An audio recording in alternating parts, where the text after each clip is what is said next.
Unless you want to get to you, up to you, then you get joy.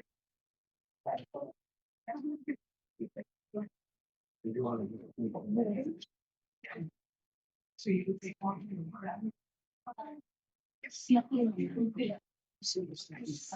Last time I was gone.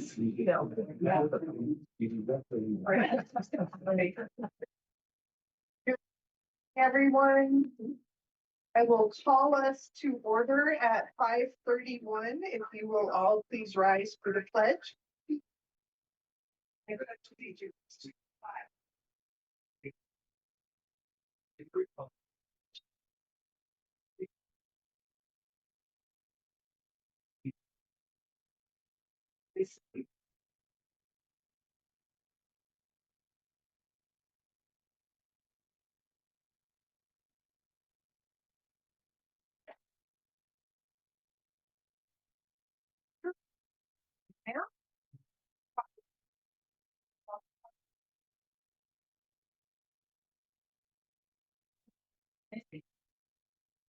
We do indeed have a forum.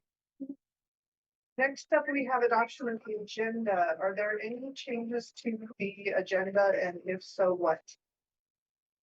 Said board members, I would like to ask if we could postpone action item D, the 26-27 school calendar, until our April 7th board meeting. I would like to work a little bit more with voting and the professional development. Excellent. Anything else, board members? All right, wonderful. Superintendent, do you have a recommendation, sir? I recommend that we accept the agenda as a Wonderful. Board members, is there a motion to approve the agenda as amended, postponing item D, which is the calendar action item? And a second. Was that wrong? Okay. Last time I got it wrong, so it wasn't funny yet. All right. It has been moved by Mr. Clausen and seconded by Ms. Salazar to approve the agenda as amended. Discussion, board members. All right, hearing none, we shall proceed to roll call. Mrs. Shirley. Mr. Clausen. Mr. Alamia. yes. Ms. Lorenzo. Yes. Ms. Salazar. Yes. Motion carries. Next up, we have adoption of meeting minutes for the work session February 28th and the regular board meeting March 3rd. I'm going to ask for amendments. I will state, though, that we do have an amendment needing changes to the February 28th work session. And I will note that on the work session minutes, there needs to be the proper sections clarified, like the agenda. All of the language in the minutes is correct, but the listing of sections, starting with lunch and the afternoon session, need to be properly noted, and also removal of November future agenda items, which were accidentally left in there. But board members, any other amendments to the work session minutes or the March 3rd meeting? And you'll note on page 10 of the work session is where it should start with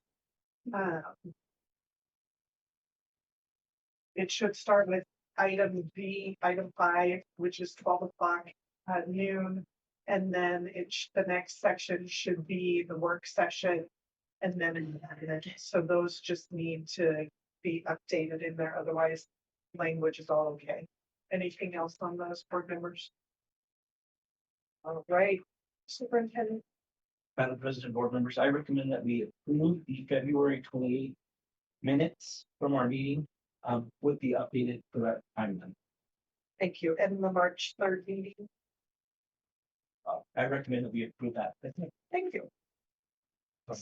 All right, thank you. And a second. Second. Thank you. It has been moved by Mr. Hadamio and seconded by Mr. Clausen to approve the February minutes as amended and the March meeting minutes as they stand. Any discussion word first? Hearing none, we shall proceed to roll call. Ms. Shirley. Mr. Foster, Yes. Mr. Hudnick, Yes. Ms. Lorenzo. Yes. Salazar. Yes. Ms. Lee. Aye, the motion carries. Mrs. Turley, are there any citizens to address the board this evening, ma'am? No, ma'am. Excellent, there are no citizens. All right, moving right along, we have our presentations and action items. Mr. Weidner. For tonight's first action item and presentation, we will be hearing from our Cabero students and principal regarding the national archery competition in Salt Lake City, Utah. So I would like to turn the floor over now to Miss Laura Coles. Good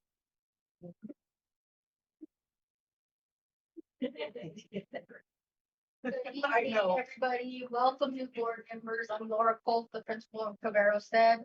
And I brought Coach Michelle Gallegos because she would like to do a little spill for you guys. Mr. Jeff's not here and I didn't bring any student, but she will explain. We do have a student, we have Jasmine. Oh, we do? Yes. Sorry. Sorry. Right here. Stand up. Here. Please come join. Yes. They want to see you. Okay, take the floor. Good evening, members of the school board. My name is Michelle Gallegos. I'm a second grade teacher at Cabero Elementary. Also, I coach archery. Thank you for the opportunity to speak with you today. I'm here to respectfully request your permission to travel out of state with 4 of our students, Jasmine, Aaliyah, Isaac, and Sean, who have earned the great honor of qualifying for the National Archery Tournament in Sandy, Utah. Jasmine qualified with a score of 237, Aaliyah with a score of 229, Isaac with a score of 229, and Sean with a score of 259. The top score was 300. Jasmine actually missed first place by 1 point. Awesome. They were all over college. This achievement is not accidental. These students have demonstrated discipline, focus, and dedication over many hours of practice. There were some tears and frustration, and also great joy and happiness at various tournaments. Archery is a sport that demands precision, patience, and mental strength. To reach the national level showed not only their individual commitment and talent, but also the quality programmer will provide. Mr. Jeff and myself would like to thank Dr. Martin for his ongoing support of the archery program. This opportunity is more than competition. It is about representing our school and our community on a national stage. These students will compete against some of the best young archers in the country, gaining exposure to higher standards of performance and experiencing what it means to excel at an elite level. Opportunities like this will grow their confidence, spark their ambition, and help future goals in big ways. For some of them, it is a once-in-a-lifetime opportunity. Equally important, this team represents inclusivity and balance, 2 boys and 2 girls, competing side by side. Supporting them sends a powerful message that our district values equal opportunity and recognizes achievement for all students. Your support in allowing us to take these athletes out of state will not only allow these students to compete, but also demonstrate that our school district stands behind those who strive for excellence. When students see their efforts recognized and supported, it strengthens motivation across the entire student body. Thank you for your time and consideration. So board members, at this time, we have consideration of approval of out-of-state travel to Salt Lake City, Utah for the 2026 NASP Western Nationals. Superintendent, the recommendations. Madam President, I'm going to use your words. I recommend that we support our students who are striving for excellence. Very good. And send them to Utah. Excellent. Board members, is there a motion? And a second. Thank you. It has been moved by Mr. Clausen and seconded by Ms. Lorenzo to approve the out-of-state travel to Salt Lake City, Utah for the 2026 NASB Western National Conference. Board members, any discussion? All right, Mrs. Turley. Mr. Clausen. Yes. Ms. O'Neill. Yes. Ms. Lorenzo. Yes. Ms. Salazar. Yes. Ms. Lee. Aye, the motion carries. Congratulations. And we wish you all the best of luck. Great. Next up, Mr. Weiner, I'm gonna steal your thunder a little bit here, only because I'm so excited about this presentation. I'm gonna introduce Miss Mandy Torres and Mr. Fred Nathan hiding back there. I see both of you on. We are very excited to give you the floor now to talk with our district about financial literacy, and it's something that I believe is very important for everybody to have a grasp of.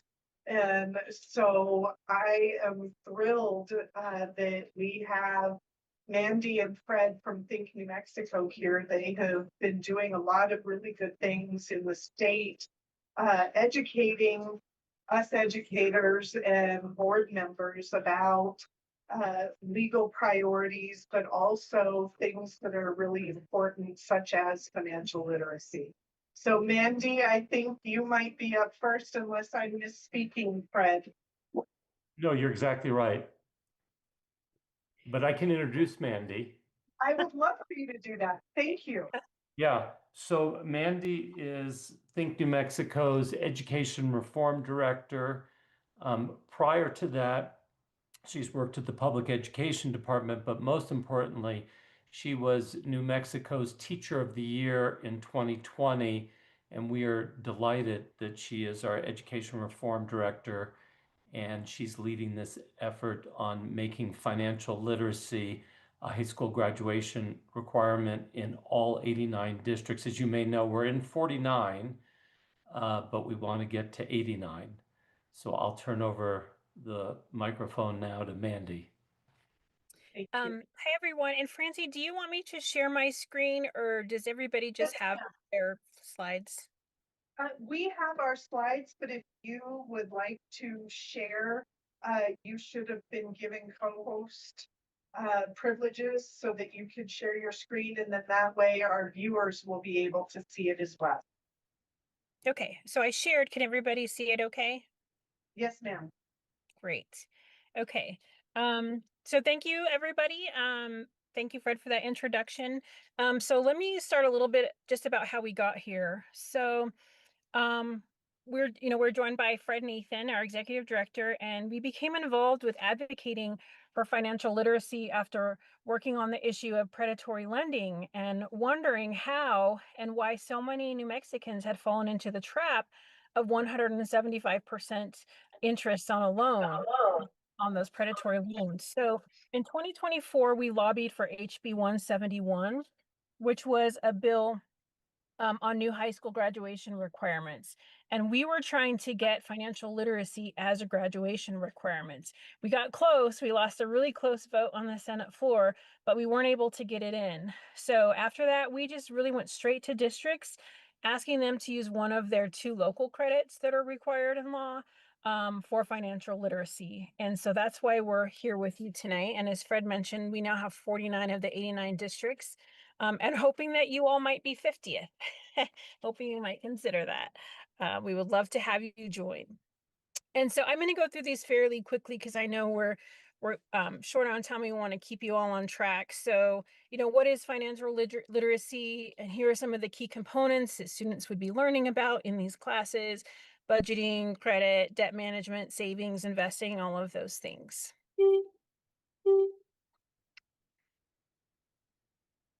I'm sorry, my slides don't want to advance here. There we go. So here is New Mexico's landscape. And again, was sort of our motivating factor in that 31% of New Mexicans have used those high cost non-bank borrowing payday loans in the last 5 years. Some other things, 65% of New Mexicans do not have a rainy day fund sufficient to cover 3 months of financial emergencies, and a higher percentage of New Mexico households are unbanked compared to the national average. So these are some statistics from Junior Achievement, which is a program that exists here in New Mexico. You can see some of the statistics there. But the most important one is really that 73% want more financial education. And when we did a poll on financial education with likely New Mexico voters, we found that 96%, I think it was 96%, or no, 78% supported a law to actually make this a graduation requirement. So you can see that we have a need here, and teens are reporting, and they're worried about their futures. They've never heard of things like credit scores. Again, why this course is why 49 districts have decided to do this course for our students. And just some other benefits: students are 21% less likely to carry a credit card balance if they've taken a financial literacy course. They're more likely to have higher credit scores and higher saving rates, and less likely to have debt delinquency. So some more great statistics when students have that class. How does it actually benefits the whole state? It supports New Mexico's pipeline of financial professionals. According to our state auditor, Joseph Maestas, we used to have about 75 to 76 financial professionals who were capable of auditing public entities. Right now, we only have around 45 who are able to do that for our state. So it's, again, getting more people, more of our students interested in that financial pathway. But also, you can read some of their statistics there. There's positive long-term effects on health, lower poverty levels, and stronger economies. So really, this benefits our entire state, not just our students in high school. And here's some of our numbers. We already said that 49 of New Mexico districts require financial literacy. That's, getting close to 150,000 of our students, and then which is about 52.3% of students currently right now who will graduate with those financial skills, because they will have had a class focused just on financial literacy. And this is United States by the numbers. So we partner with a group called Next Gen Personal Finance, and this is from their website. Right now, 30 states, this is on their website, 30 states have implemented a requirement that students pass a course in financial literacy for graduation. We did see another number we weren't sure about it. The Wall Street Journal recently reported a number of 39, but we're sticking with our Next Gen personal finance people who say that we're at 30 currently. So how does this fit with your students and your vision? So of course, this is your vision that I got from your website. And some of the things that you mentioned are strong academics, dedicated educators, supportive community partnerships, and that students are prepared for success after high school. So one way that this fits is with academics and teachers. So as I said, we maintain a partnership with NextGen, which offers free quality curriculum and training for teachers across the entire state. Now, this photo is of a training that we had in September in Albuquerque, where we brought in NextGen Personal Finance, and their executive director actually came and did the training himself, which is pretty rare, but that's how passionate he is about helping us get this into New Mexico and training our teachers. And so we'll also have a training this summer that your teachers would be invited to. It's all paid for. We'll pay for their hotel. We'll give them a stipend. Because we believe that much in financial literacy. So we do have that in supporting our educators and academics. Community partnership, I know this is really hard to read, but we have Mark Herman, the DN CEO. He's written an op-ed. He's very passionate about it. Our state treasurer is a partner of ours and works with us. And you can just sort of see that list off to the left of all the people who supported our advocacy in trying to get this as a graduation requirement. So it was quite a nice list, from civic groups to anti-poverty groups, education organizations, business, all across the board and all across New Mexico. And then it really supports your vision of college and career readiness, practical application, helps kids understand their pay stubs or how to finance a college education or how to say, this is the career I want. This is the lifestyle that I want. Can I budget based on those things and the salary that I might have with this job that I'm thinking about doing? It also fosters critical development, goal setting, responsibility, all things that we saw in your draft of your graduate profile that are important to your students. And one really exciting thing is that because this could be a new course for you, or you could build a new course that really is built around understanding and developing around Native values and culture tied to your own district's profile. So, what financial literacy looks like in one district may look different in your district. And we have partners around the state and other teachers who would be willing to help you all develop that course based on your student needs. And I told you it'd be fast and furious, but here are our emails if you would like to reach out to us about anything. But of course, we're here right now and we're happy to answer any of your questions that you might have. Excellent. Thank you so much, board members.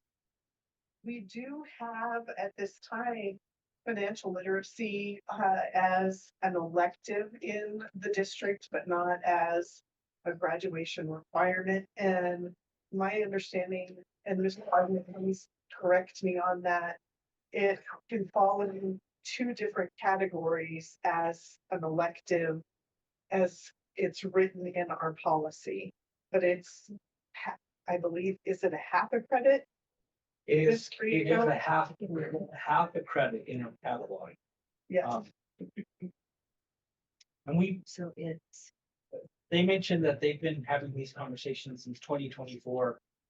We as a board have been involved in these conversations as well. I've talked about this being a math graduation requirement.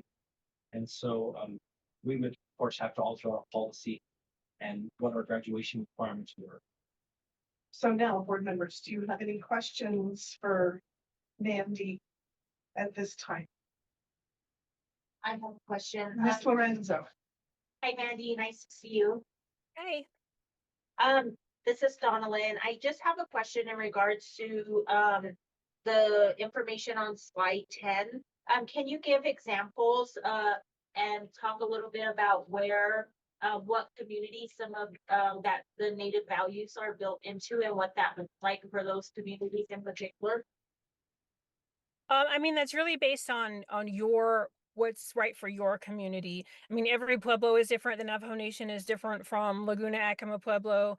So that's why I'm saying that if you want to build that course around with your community members, with your students, with your parents, I think it's a great opportunity to do that. And so it would really just rely on your expertise.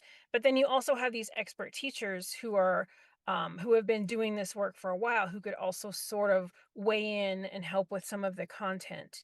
And then you all tie it to the values that you're looking for. But again, it's really an opportunity for you all to sort of design your own course the way that you think it works best for your students. So just a follow-up question, are there currently schools that have done this already? No, you all would be the first, and that's a really exciting thought for us. And we look for grants, and we would definitely find ways to support you to do that work. But you would be a first, which would be a really exciting opportunity and an example to lead the rest of the state. Thank you, that's all I have. Board members, anything else at this time? I was looking at page 6 of Mandy's Walter. I'm not sure how that breakdown is. As probably the dark, the white one, the dark one, guy focus. Well, maybe the one in dark already had started the program with you, so we would be the first. No, she was talking I'm sorry, Mandy, the native, Okay. the native aspect of it, we would be the first. But then would you explain that map for us a little clearer on page 6, Mandy? Was that the national map or the state The map? state, that was the State. state map. Okay, that was all of the districts that have already made it a graduation requirement. Some of them have done some of them have done just one semester, and some of them have done a full year. And I think those districts really focused on using that as one of the math credits, to sort of replace Algebra 2 that went away. Because you still have to have those math credits, but there's only 2 that are required by the state. And a lot of districts found financial literacy to be a great option for one of those math credits. But you could also use it as social studies credit, and you could also just do a 1 semester as well. Mandy, can you find that? Can you go back to that map so they can Oh, see that most sure. districts? There. So the gray is, the The gray gray, is who already has adopted it, correct? correct. And I can try to zoom in here if you'd like to see it a little. Well, I have the hard copy. Okay. Okay, good. Anything else, board members? Can it start at junior high or where will it start? It would be high school, so I say this with the graduation from. Board members, I'll give you a little history too. In 2023, I think, that's when the math graduation requirements changed. Used to be a requirement that you had to take Algebra 1, Algebra 2, geometry, and you had to have, your credits. So Algebra 2 went away in 2023. Historically, financial literacy was kind of considered, it was an elective math, usually for your career technical education programs. So you were learning a vocation, you were learning, the business side of mathematics. And so we definitely have a need for another math credit. When I was in high school, it was called low and what it was a requirement for graduation. Excellent. Mandy, Fred, thank you both so much. And we are going to be taking time, it was probably within the next couple of board meetings, to look specifically at our policy with your recommendation now. And we will be looking to see whether adopting this change in what our policy already is aligns with everything that we have moving forward. And the info you shared with us is certainly helpful, and it's always nice to know that there's an opportunity for our teachers to have training opportunity directly with the course that they would be teaching. So thank you very much. Thank you, Francie, and thanks to all of you and Lane. And I just wanted to reiterate something Mandy had said. If you all choose to go forward with incorporating financial literacy as a high school graduation requirement, we stand ready to help in getting you the best curriculum, which is Next Gen Personal Finance, which we could arrange for free. And we would also, at our expense, pay for your teachers to have professional development. So I hope to partner with you in the future, and thanks again for this opportunity. Thank you so much, Fred. Thank you so much, Mandy. We appreciate your time this evening and helping educate all of us on this really important subject. Thank you, everyone. Have a good night. Thank you. Thank you. Excellent. Mr. Winder. Madam President, board members, at this time, now that we're all really excited about policies, we're going to talk a little bit of policies in our first reads. And so I would like to turn the floor over to Amanda Gallegos Ortiz. She's our quality assurances coordinator, and she's got some exciting first reads. I don't know how exciting. Thank you. So tonight we are going to be doing first reads from Policy Advisory Volume 16, Number 1 for May of 2019 to cover Policy Advisory Numbers 166 to 183. These may look familiar because we've looked at them before, and there were some issues with the way that they were presented, so we're representing them again tonight. The first one is Policy Advisory 166. This is E0562 for emergencies regulations. Senate Bill 147 related to safety establishes new requirements for school evacuation and active shooter drills, types of emergency drills to be held, when held, and how often is modified by this bill. And those changes are incorporated in the regulation EBC dash RB as direction to the staff. And that is on page.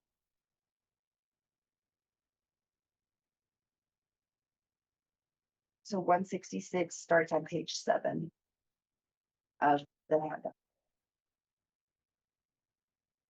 The next policy advisory is 168. This is G 2150, professional staff contracts and compensations. For this policy advisory, the first change indicates the contract is between the superintendent and the licensed school employee. The second change relates to 3-year contracts. In House Bill 431 states that 3-year contracts for licensed school employees is allowed at the discretion of the governing authority.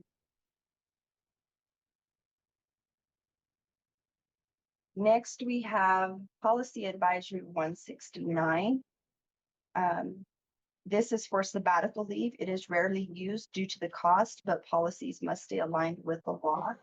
The changes in this policy is the addition of the statutory citation so that reference is made to the requirement that sabbatical leave, study, or travel approval must relate to staff members' duties and to be of direct benefit to the instructional program.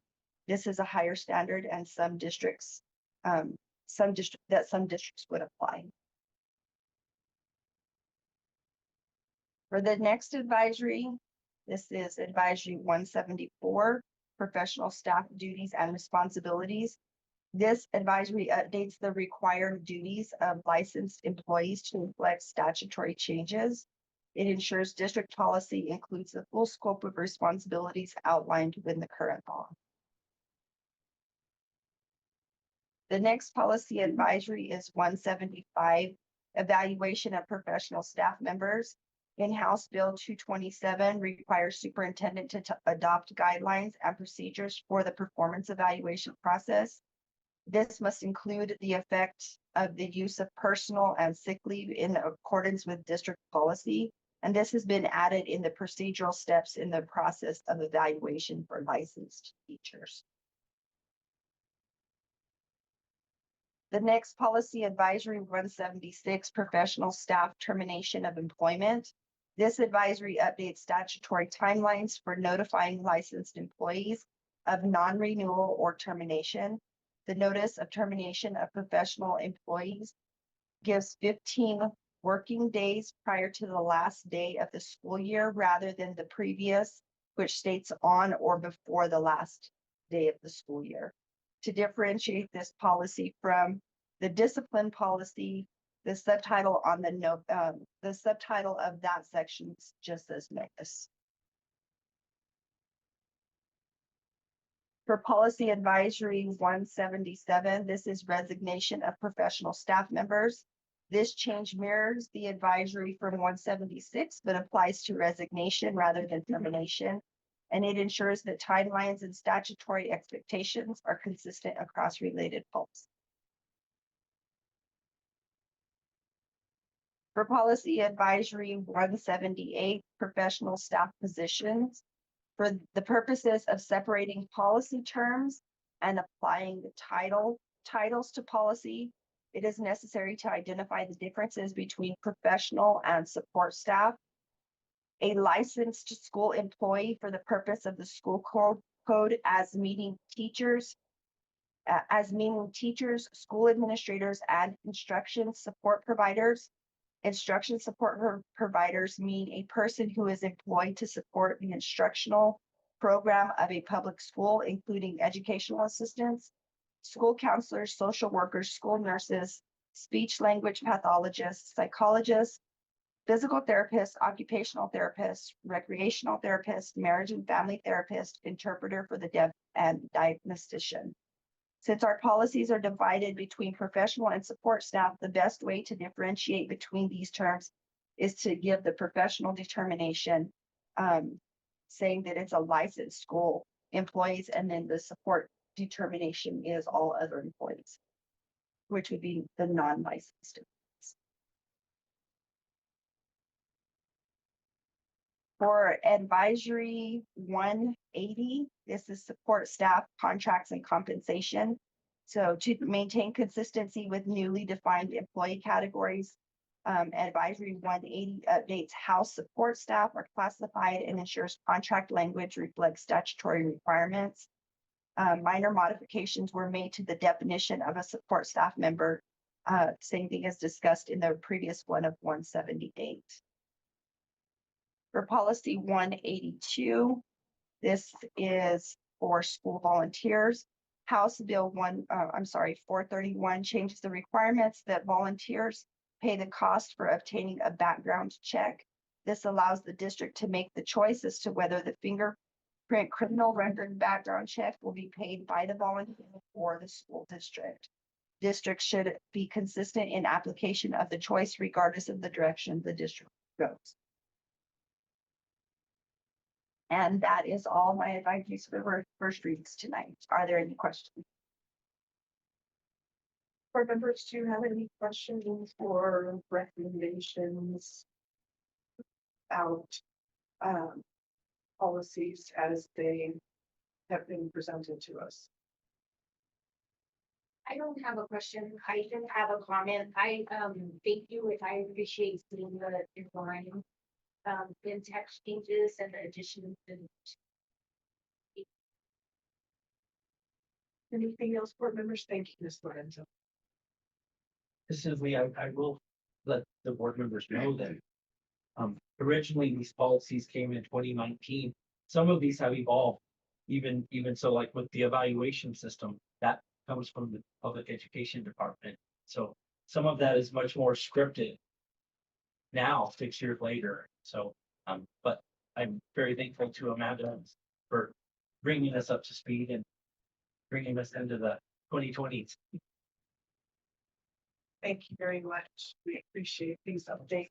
We'll look forward to the second read. And action. One day, Samantha, we won. Get us updated. We're all the close. way. Get us.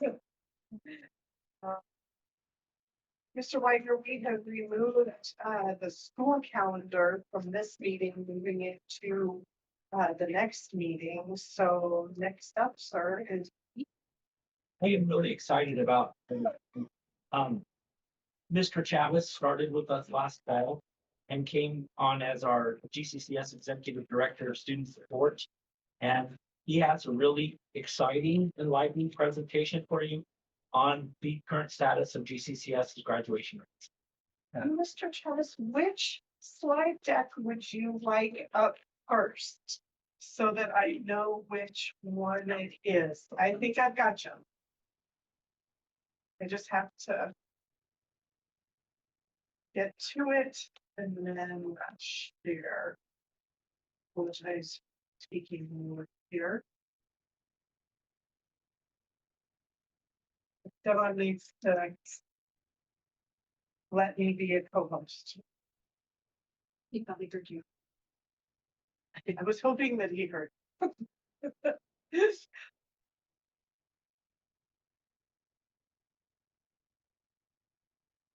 I apologize, everybody, on this one.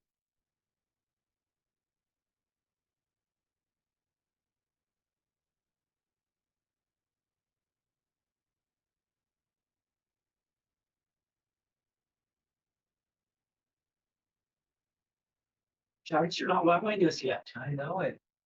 It's my fault. It's not his fault. He's allowing us by being here. Building the anticipation. Yes. We do.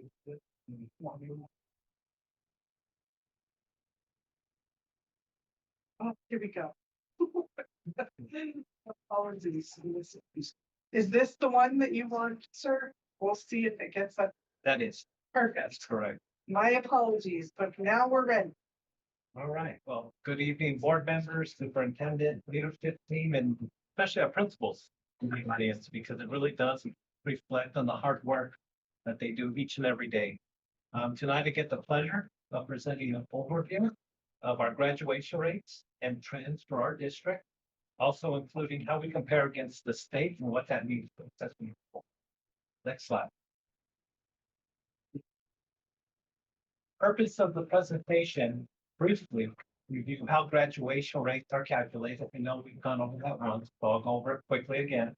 Look at our trends as a district, compare our performance versus the state, review school level data, identify priorities, sustain our progress. And again, I'll keep this concise and focus on key takeaway. Next slide.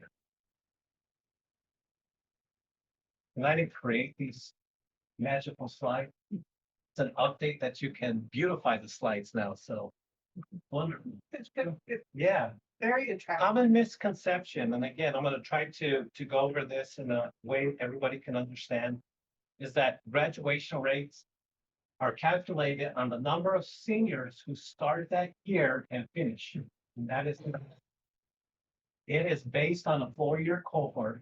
We like to say when they enter as freshmen, but there's 16 snapshots. So if they enter our school system as a high school student and they have a snapshot, there is a percentage that will be calculated on whether or not they're gonna graduate, right? So it counts for us or against us. So 16 snapshots, and they're based on the 40th day, 80th day, 120th, and end of school year. So we want lofty goals, but we also need to be realistic. Mathematically, it is impossible to have 100% graduation. Even for our smallest school, early college, high school.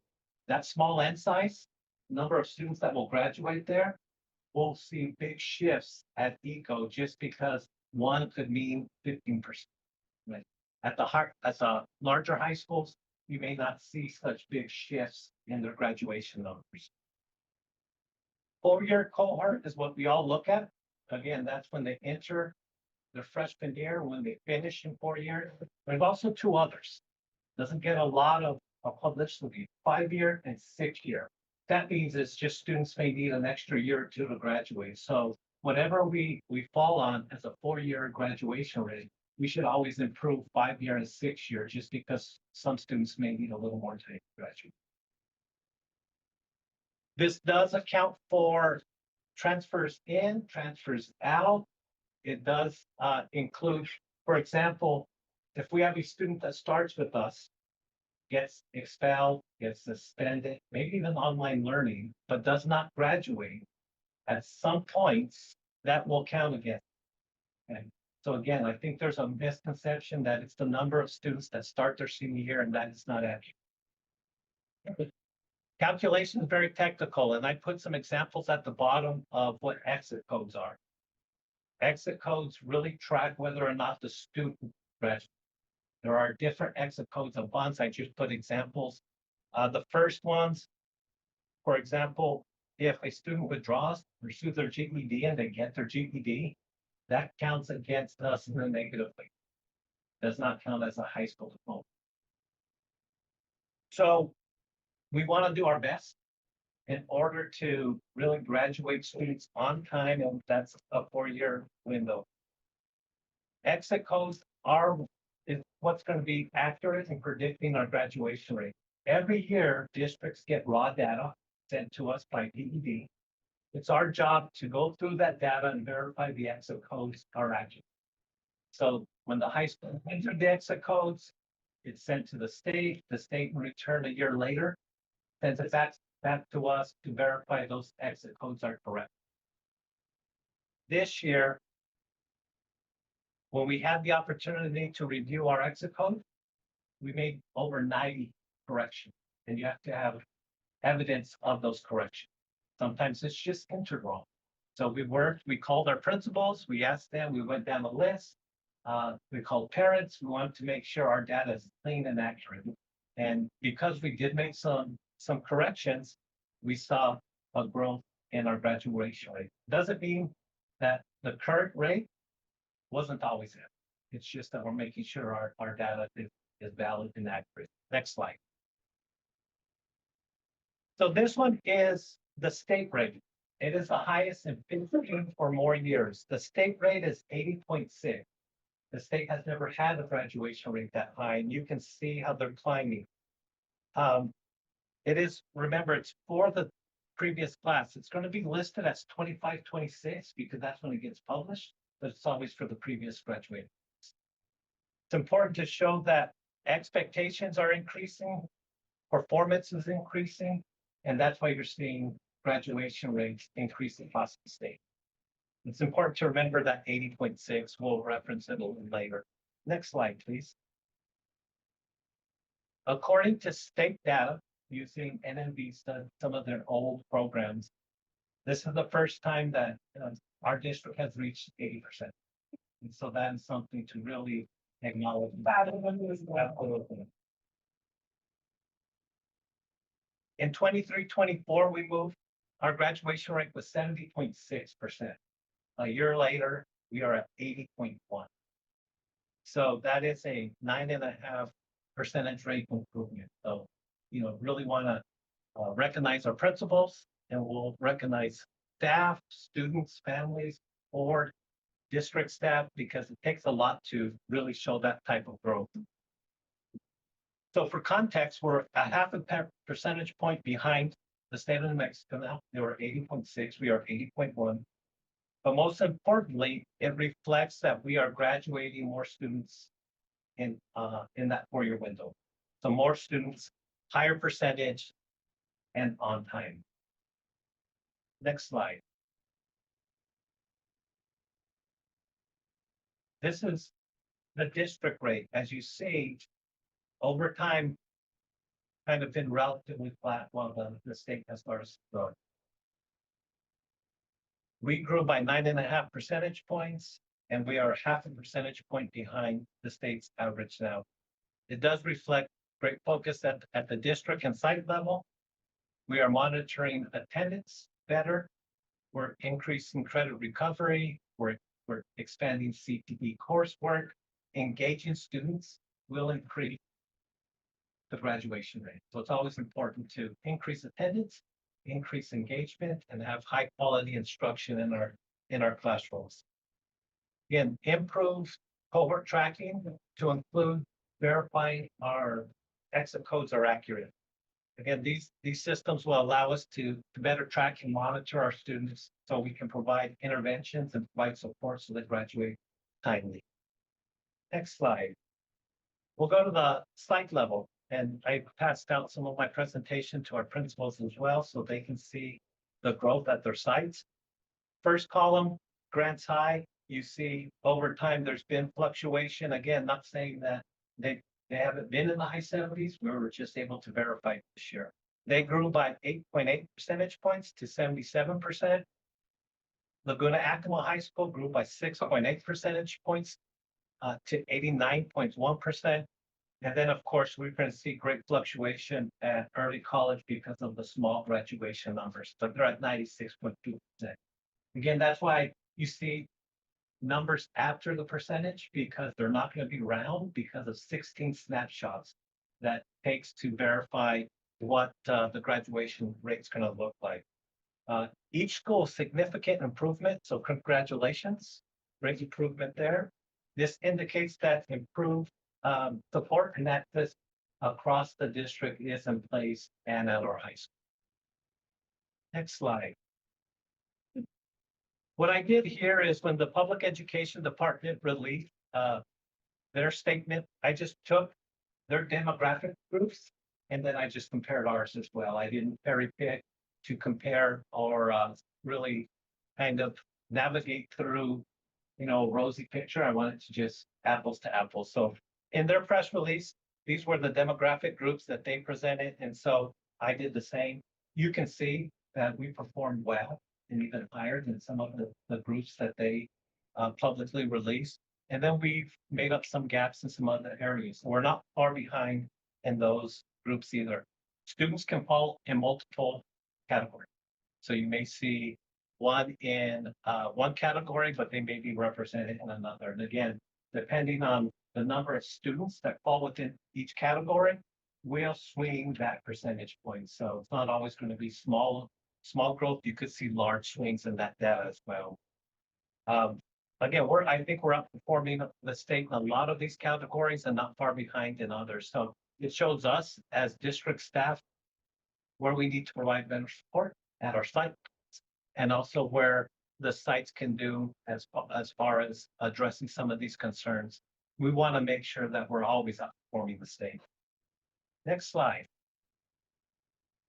So in summary, we've been relatively flat to past. First year above 80%.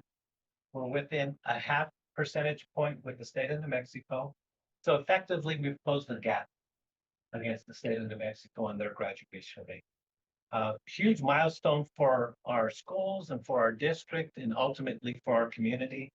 This really reflects a positive trajectory for our students.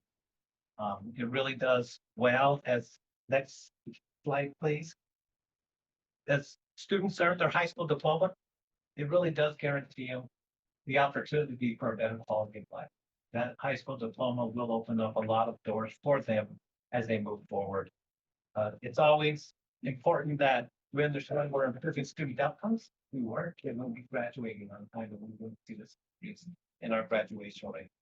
So again, this accomplishment reflects the collective effort of our students, teachers, our staff, school and district leadership, families, our Board of Education, and at the very bottom, I wanted to recognize two individuals who really did the heavy lift. Marissa Corley and Rose Gingrich were the ones that were really trying to learn what those exit codes means, calling our principal, calling our parents, making those changes, providing evidence so we weren't audited. And they did. Well, sometimes those behind the scenes don't get recognized, but these two ladies did a wonderful job and are continuing to learn. So I think we have a practice in place moving forward on how to validate our data timely and making sure that it reflects what our true graduation rate is.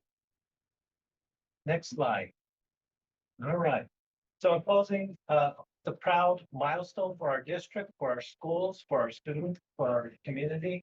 We remain focused on sustaining and exceeding this level. So our goal is always to match or exceed that state average and making sure that we're providing all the supports to do so. And at this time, I'm happy to answer any questions. You get to so when the state looked at all the districts, are all the districts on the same credit? I'm just working like we were at a higher credit, and now we're going to go aligned with the state. So it's always based on what the board adopts. So if you adopt 24 credit hours for graduation, or if you adopt 26, what the state minimum is required, and then of course what the board requires. So it's always the state minimum, but the board can always ask for in policy, right, require more. When we graduate a student, it goes, the exit codes are so important because it's not what the state reports, it's what we report. So if we're above the state minimum, then they have to meet our requirements for that graduation. I'm just wondering how we align with the state if we have we're gonna align with now this coming year, right? With this cohort that's coming in is with the state. Yeah. But before we had a higher standard of credits, right? Is that why we were high, we're closer to the state standard, or? No, it's really just verifying the data, making sure those exit codes are accurate and correct. So it's the first freshman class that has the higher expectations for graduation, right? The sophomore, junior, and senior class is following the old policy that's still in place. So it's kind of tricky because you're going to have to offer classes that are required for graduation to the freshmen, the current freshmen, and as they start to graduate up grade levels, monitor them. So it's going to be monitoring what's required of the current freshmen because there's more requirements, and the sophomores, juniors, and seniors because there's not as many requirements. So it's a little tricky, but it's two paths parallel with the same outcome, but different requirements. we currently do have higher graduation requirements than the state, right?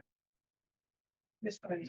Thank you for your presentation, Mr. Chavez. Mr. Whiter, I just have a question. I'm not sure I understood, during the presentation, what was meant by we will not have 100% graduation, rates, in the letter, that is attached to this presentation. Unless I'm reading that wrong, there are schools who have 100% graduation. So that's really with the small school. Okay. You're gonna see, Roy, New Mexico, they may graduate 8. And when that cohort of 8 enters their freshman year, then the likelihood of them hitting 100% is higher than early college or Laguna or Grants High. So the 100% are usually the micro district, what they're called. I see. So like Logan High is a micro district. Correct. Okay, thank you. Where for they that. have 12 graduates. Okay, all right, thank We you. would love for it to be. Goals. Anything else, board members? Mr. Chavez, thank you very much. Absolutely. We appreciate your time this evening. Mr. White. Board members, now that we are really excited about graduation rates, we do have our secondary principals here tonight from Laguna Acoma Early College High School and Grants High School. Miss Ray, Mrs. Elkins, Dr. Martin. They're going to present their graduation cohort. We are 7 weeks away from graduation. And so they're as principals working very hard, looking at their numbers and making sure that their kids are passing classes and earning those credits. So without further ado, it's my honor to turn it over to our secondary principals. Welcome. Is this the slide presentation you would like? No. Is that the correct one? No. Yes. Miss Ray says so. I We hope so. Right?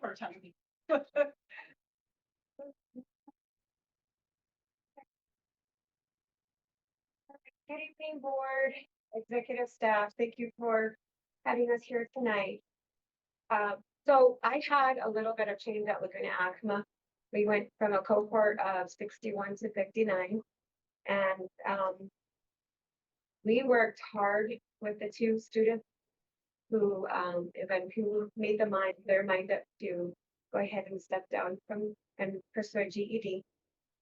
We countless interventions were in place, and also communication with the students who were well over the age of 18, making their final determination that they would go ahead and pursue a GED.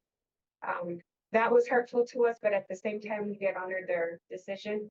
And so having said that, we have now a graduation cohort of 59, 96% of them were tasked to graduate, with 0.03% of them graduating with an alternative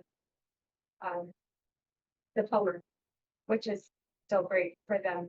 We also have the 2 who have made up their decision to continue coming back to school next year, and hopefully up until the age of 22. They're eager to have a job within our school, and I'm excited to say that they've already started being like an office aide. So I'm hoping that will work out for them. We also have the same amount of Acoma students, the 6 students who are finishing. We have 45 Laguna students. And then, of course, the demographic, 96% of Acomas, and then the 94% of Lagunas. I might also add that the students that are on track made a really good impression on the junior class. It was noted at our academic night that 91% of our graduating seniors received honor roll, 10 of them finally receiving their first bar, and 12 of them receiving their second bar. So the achievement level and their persistence and grit and everything you want to say about our senior class has shown. And I'm excited to say that they are not only ready to leave Laguna, but they are eager to do the next. And so we've had a couple kiddos who have signed on to secondary sports. And I'm so proud of them. One is a runner, one is a softball player. And of course, there's more to come. We've also had two other students who were drafted from the Indigenous Games who will also join football as secondary sport for them. So I'm excited about our students as well as our technical staff who, of course, work really hard at getting these students prepared. So that's all I have for Laguna. I only have 5 minutes, so I probably was 4. I will let you know that, Ms. Ray mentioned that 2 of the life skills students wanted to come back. And, a life skills student who's on an IEP, they can opt to come back until they're 22 years, 21 years old. And so these students have opted to come back and kind of get on the job training and work skills and employability skills. Like a pathway. Thank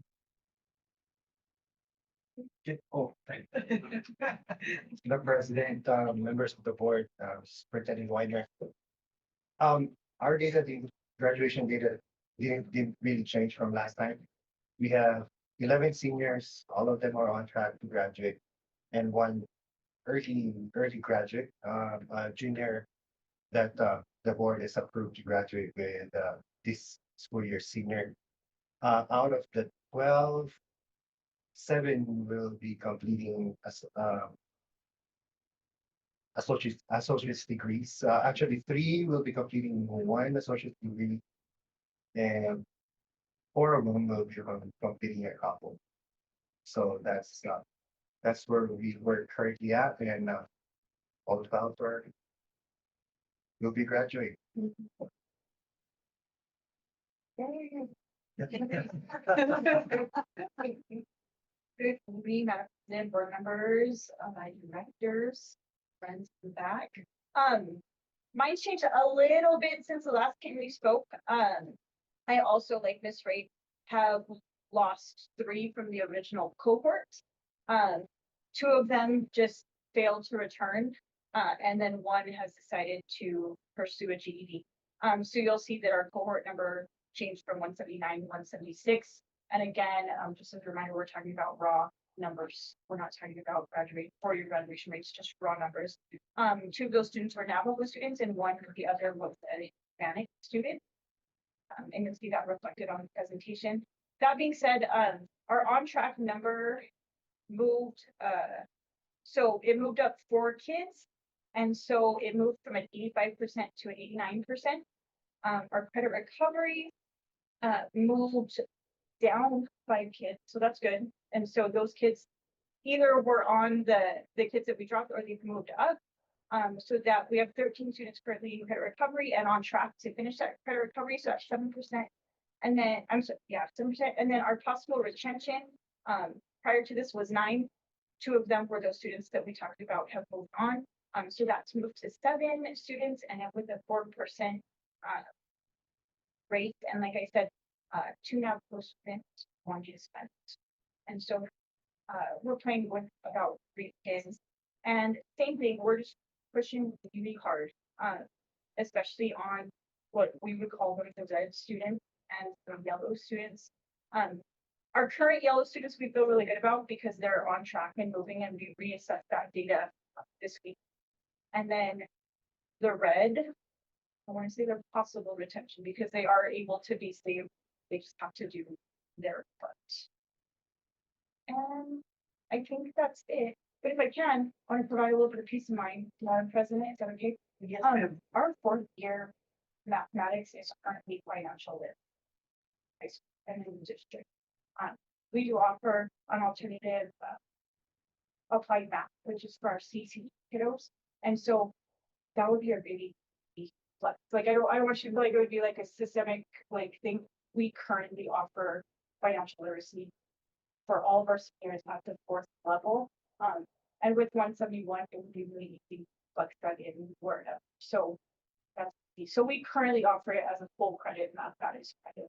So it's a full credit, not a half credit. And not an elective credit. It goes towards their math requirement. those standards do cross heavily into econ, so they get that, they kind of get that content twice. But currently at all, I can't be school, but at Living Act and Grant High School, that is our 4th year, our senior mathematics requirement. do too. Just not written. If I say no, if their seniors would think, if they're taking college classes, so like, I don't know, but just a peace of mind, that will be an easy plus, it would just require changing the whole. Because it's currently like that. In early colleges, in early college high schools case, because they take their freshman and sophomore math credits, early college high school. It just depends on how they do in their college math credits when they do take on those associate's degree. If they're not successful with those, then their option is financial aid. Understood. Thank you for that clarification. Yes, We just a appreciate peace it. of mind. Yeah, okay. Perfect. Board members, I will let you know, these individuals are working very hard. They're looking at Edgenuity credits, subject.com credits and credit recoveries and constantly looking at grades to make sure that these cohorts and red kids and yellow kids are getting to green. But the goal is to get them all to the green in the next 6 weeks. And so it looks better than it did last month. It's better than it did last month. So let's keep at it. Thank you all for coming and presenting tonight. Thank you very much. We appreciate it.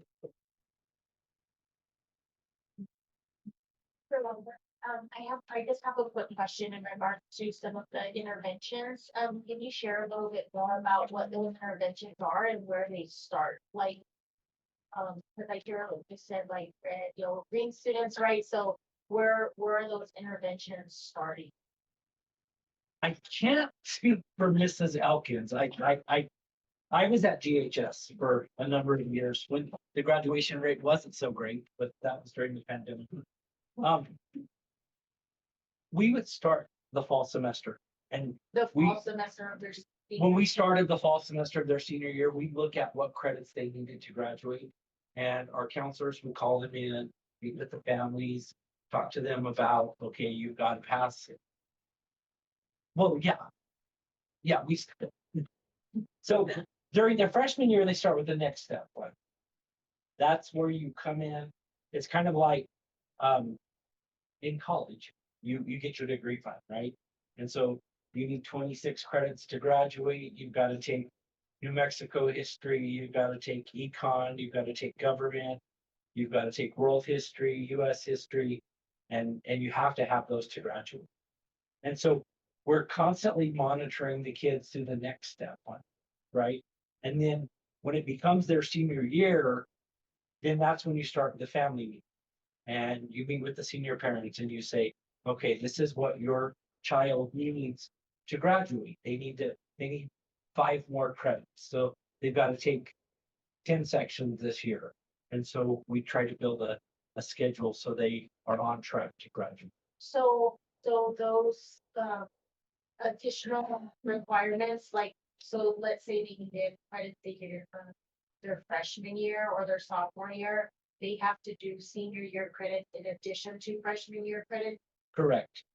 So like if a 9th grader comes in and they don't pass New Mexico history, then we have to give them the option of credit recovery or summer school so they can make up the credits. So, Mr. Wagner, you don't wait until, senior year to start on Okay, this. that's, I know, I'm seeing you like panicking a little bit. Interventions are annually done. We will offer credit recovery this summer for any child who hasn't passed the fund. So This if is what I can answer that, like real time. thank you. So their freshman year, their fall freshman year, we know who's what, we know worse, you know what I mean? So their fall semester, we know what they passed, what they failed. And we immediately try to recreate that, so there's not a huge deficit when they're seniors, you know what I mean? And so we don't ever want to wait till they're seniors. So typically what happens, and we work really hard with freshmen because statistics will tell you that that's the highest dropout rate. If we don't catch them right there when they're freshmen, we have a good chance of losing them forever. So we have a team of SSAs that's all they do. That's their function. They're looking at classes, they're looking at transcripts, they're looking at grades, they're looking at absences, and it's just there's a big algorithm that goes into that. We finish the fall semester, we get their transcripts, and the SSAs are auditing those, and they're saying, okay, CDL kids failed direct school history. We're gonna reach out to that family, we're gonna offer that credit recovery. Right. And so our hope is that by the time they're done with every grade level, that if there was a deficit, that they have caught up to that deficit, because we have to find a deficit so wide that they can't fix it when the time that they're seniors. Doesn't always happen. It's not always happened, but we intervene heavily. We also like really determine what the roots of that deficit. If something gets truly not academic, they're not in the school. And so we intervene that way, and we get aggressive about calling, and we, just to the point where we're annoying, like they've missed another day, they've missed another day, they've missed another day. So those interventions are happening real time. I don't want you to think that we're waiting. We start, so when a senior starts their senior year, we know exactly where they're starting with. Now, even with this last presentation, we've gone through the green kids that were previously on track and said, okay, failed the quarter, we need to call mom right now. And we need to let her know if this kid truly, and we have a calculator with the grade weight, if this kid does not receive a 75 on quarter 4 and a 68 for their exam, they don't receive a 6. And they need to know that. They sometimes parent needs to know the goal line, and kids know the goal line. Because they just kind of these. And we try really hard to emphasize that their credits are attained at semester and not at the quarter. So we have quarter, that both quarters matter, and that's something. And so some of those guys we've had to call in this week, like, hey, you got a 57, you failed the quarter. That means you have to get at least a 72 and at least a 65 on the exam to be able to pass. Because we cannot give kids credit recovery for classes that they have not. Because the parents thing is like, oh, she's failing government, put her in the credit recovery and take it simultaneously. Legally, you cannot recover the course or credit that you have yet fail. And so this much for seniors. Yeah, that is, can I ask you another question? Sorry, I'm transitioning. So acronyms mean different things to me. What's SSD? Student support. Success advice. Student success advice. And then my other question is in regards to like the intervention. So say like kids aren't just going to school and it's a transportation issue. So how does the district help in alleviating transportation issues? Like if they miss a bus and a parent's not around to help transport them to school, they're working, or different things like that. Then interventions, like if they're failing a test and they don't meet that, get the grade that they were expecting, like are there like what type of intervention in those exams should we have? So we do have online support, right? So if we have a student that has transportation issues, we can help them with online. We can help them with online classes, online credits. I think all of our bus routes are pretty complete, and so, I mean, the hope is that they're not missing the bus, right? But I know for if there's transportation issues, then we try to support our attendance people, our Title VI liaisons really reach out to the families, and they help support in that, as well as the SSAs, the student success advisors. So there's constantly those conversations going on. Mr. Duncan just referenced, this student had a 57 at quarter 3, they need a 75 and a 63 on the final. And those are the same conversations that our Title VI folks are having, our attendance people, and we're really trying to be accurate and increase our attendance. The online assistant, so do kids have tablets and that they can take home for those reasons, and like as to Wi-Fi and all that? We have Chromebooks, and so and through the last 6 years, we bought thousands and thousands and thousands of Chromebooks. We currently have an order for 700 Chromebooks that has been back ordered since the fall of 2025. And so we're waiting for those 700 Chromebooks to get here because our kids need those for home.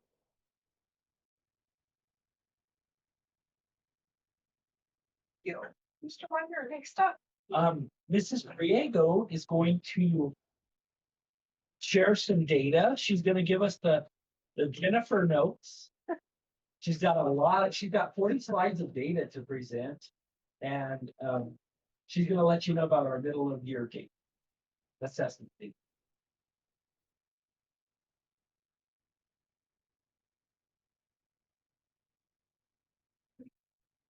Madam President, board members and Mr. Wyden. In the presentation that was sent to you originally, it had just IMASA data. But I have included a little bit more data. That's why our slides are a little bit 40, and I have copied that I put on your what is it? Yes. So, and I also wanted to make sure that I fill in the gaps for the assessments and what kind of assessments we do for the district, the grade level bands. This is the copy from the presentation that I presented during our tribal summit. So a little summarization of our assessment overview.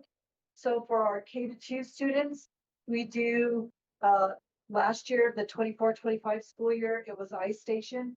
This year was our first year with the Mira. And that we measure reading, math, and English language development. For grades 3 through 8, we do IMASA. That is our interim measures of student success and achievement. We do that 3 times a year, beginning of year, middle of year, end of year.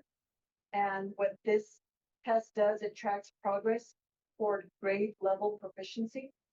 This also measures reading, writing, language, and math. For our summative state assessments, which we are preparing to take now in April, that is the New Mexico MSSA, Mexico Measures of Student Success and Achievement. That evaluates mastery of New Mexico Common Core standards. And this is also an indicator whether our students are on track for college and career readiness. For our students that have disabilities and they need an alternative assessment in grades 3 through 8, they will take dynamic learning maps assessment.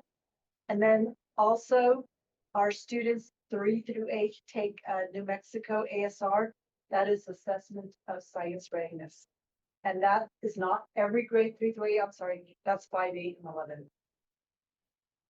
Our high school, college, and career readiness, they take the PSAT, and then the 11th grade year, they take the SATs. And then every year for English language development, our students take access. Just so you know, when I'm throwing those acronyms of IMASA and Avira, and one thing I didn't put on here because it's not a state assessment or a district assessment, but it's a snapshot of how our high school students are doing in the data that you are provided. That is STAR test. And again, that's just in a snapshot because we don't have quarterlies or anything other at the high school level other than the SATs. Okay, so I'll go through this maybe a little bit fast because there are a lot of slides. But at any time you have a question about any information, you can stop me. Okay, so our 25-26 middle of the year IMASA reading. This is for our 3rd, 4th, 5th, 6th, 7th, 8th grade students. You will see where we are. Again, blue is needs assessment, orange is nearing the target, our target, and the gray is on target. And then the last column is the overall accumulative.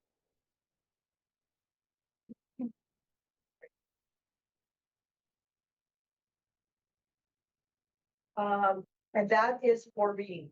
The next, page 2 is, middle of the year, I'm also language usage. Again, disaggregated 3rd grade through 8th grade. And if you'll notice underneath the grade levels, that is the total number of students that have taken that test in the district. So if you want to know, what is 46% that is needs support, that would be 46%, from 3rd grade of 208 students.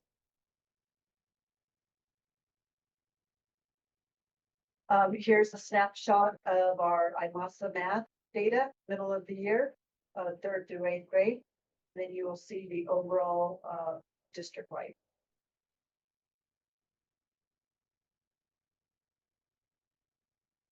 Here is our IMASA middle of the year comparison from last year to this year. You will see, in some grade levels, we have little improvement, and some grade levels, we have a little bit of regression.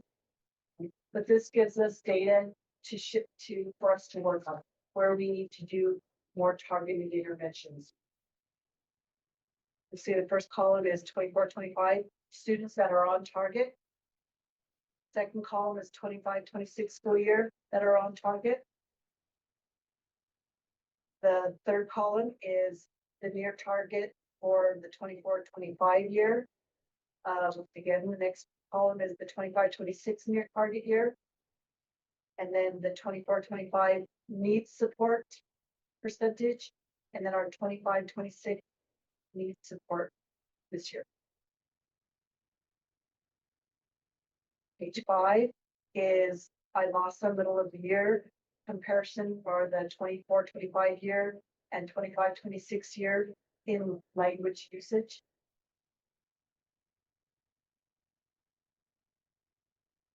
Slide 6 is IMASA middle of the year, again, 24-25 versus 25-26 math. And again, disaggregates with the on target, near target, and needs support. Slide 7 is our disaggregation by gender. Middle of the year, percentages in math, language, and reading.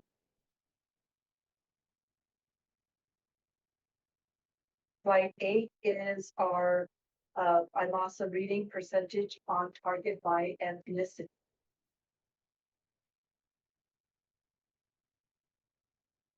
And if you look at the chart below the graphs, you'll see the total number of, again, these are 3rd through 8th grade students that need support, near target, on target, and then the overall student population that did we had assessed for a middle year.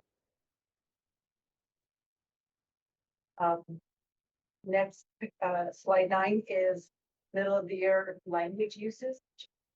Target, percent target by ethnicity again. Slide 10 is IMASA math percentage students on target by. Slide 11 is our middle of the year IMASA reading by tribal affiliation. And we've got them color coded: Navajo, Acoma, Laguna, and other. And for the other, just so you know, other means could mean any of the other tribal affiliations that we do not have here, but there is not enough of a population subgroup to count them. We need more than 10 students to capture that data. So we could have Zuni, we could have Hemis, we could have a Spletta, but if there is not a population group that's greater than 10, we don't capture that data. That's what other means. Slide 12 is our IMASA language usage by tribal affiliation.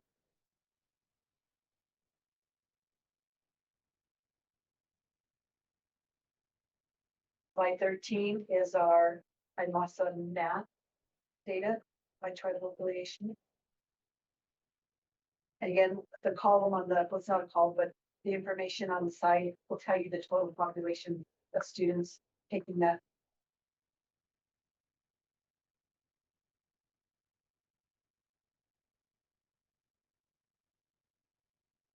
Slide 14, this is our middle of the year IMASA by ELL students.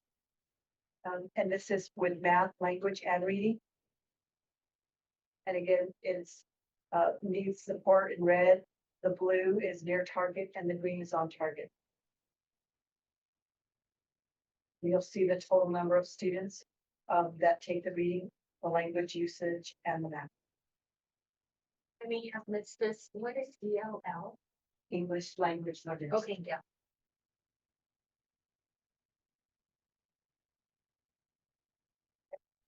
Slide 15 is our disaggregated data. I'm also reading now it by school site. So you will see the needs support column for Blue Water, Cubero, Laguna Acoma Junior High, Salvitas Middle School, Mesa View, Milan, Mount Taylor, San Fel, and Cebolleta. You will see our student percentage that are nearing target, on target, and then the grand total of students that are have taken. Again, that's for reading. Slide 16 is the percentage for language usage and disaggregated by school site.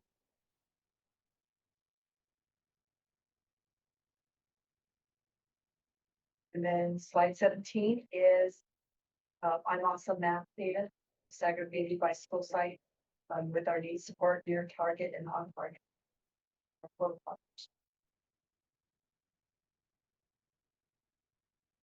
And that was I'm also.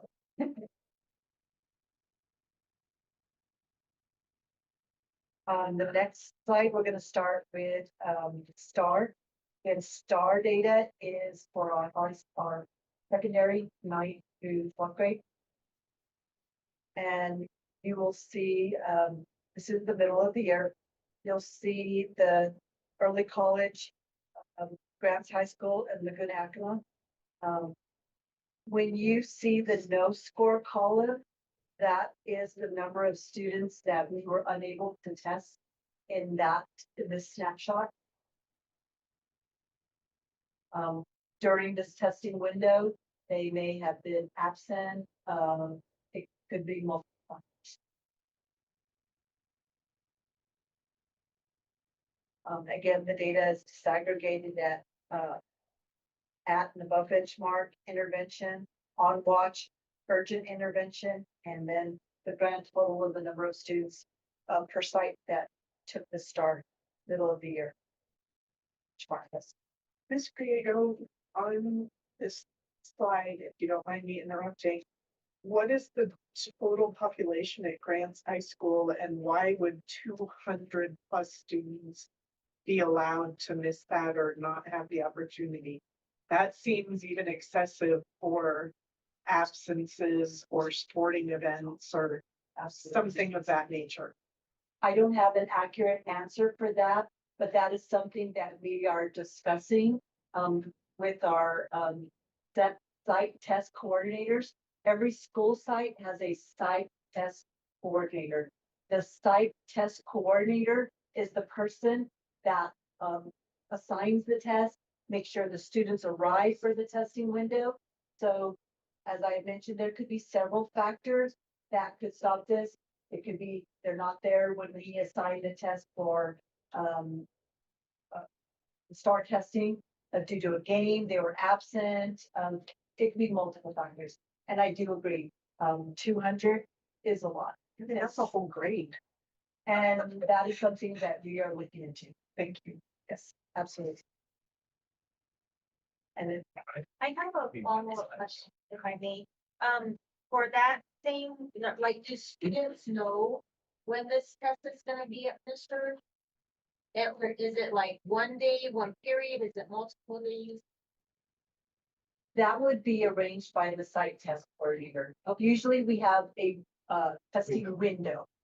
So we could say like April 1st through the 30th is the testing window for IMASA. So, they try very hard. I mean, they try their best to make sure that they are finding those students to take And they take it during the whole window then? It could be, a class. it could be period. fourth A period. class period, Yes. okay. All, If it's all secondary- freshmen need to go take their IMASA Yes. test. Yes. And so you could have kids that are leaving fourth period, you could have, it could be. It And could be multiple factors, yeah. They could be- sadly, our kids know that this isn't the state mandated test. This is just our interim test to see where they're at. Yes, And so we definitely need to promote the kids performing. absolutely. And again, this is not reported to the state. This is our snapshot where we keep track of. I think it adds a little bit of depth to where you asked about the interventions. You know, this is, gives us information along with that graduation project that here's this quick little snapshot to tell us, are they going to be successful in this class? And where do we need to provide greater intervention? And make sure that we're. The next slide 19 is the STAR reading benchmarks by grade. So you'll see the 9th grade, 10th grade, 11th and 12th grade. This one is not disaggregated by school site. It's just overall.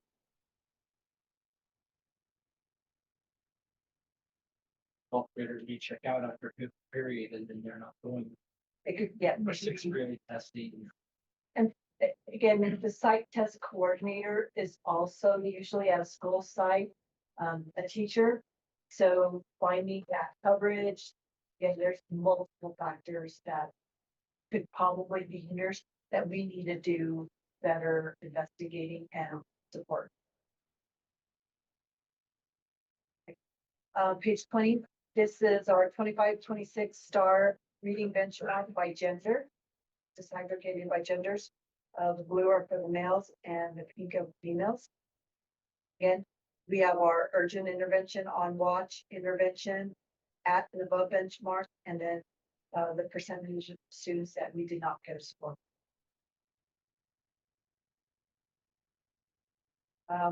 What you don't see on there, I have this information.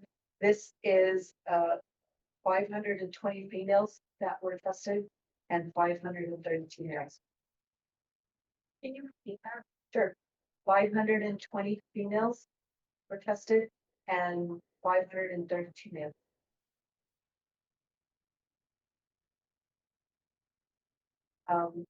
Page 21, this is our STAR reading percentage at or above benchmark, disaggregated by ethnicity. And we have our American Indian, our Asian, our African American, our Caucasian, Hispanic, and Pacific Islander. And then you'll see the total number of, again, no scores, at or above benchmark, intervention, on watch, urgent intervention, and the grand total of the student population.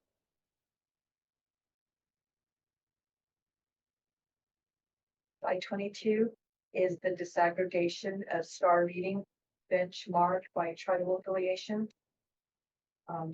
We have our Acoma students, our Laguna students, our Navajo, and then our other student population. And other is, could be multiple tribal affiliations. They're just all grouped into one. Our middle of the year STAR math benchmarks now for STAR. That's slide 28. 23, I'm sorry. There's our no score, our at or above benchmark, our intervention, on watch, and urgent. And again, this one is disaggregated by school site, early college, Grounds High School, and then Acoma High School.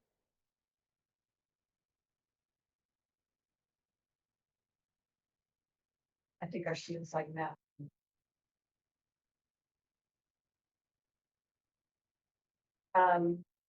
Page 24 is our STAR middle of the year math benchmarks by grade level. You'll see our ninth grade, 10th grade, 11th grade, and 12th grade year.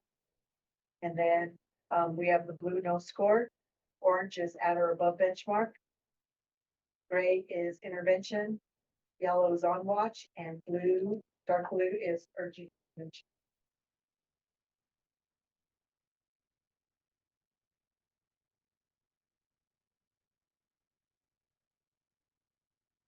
Slide 25 again is disaggregated by gender, our female students and our male students.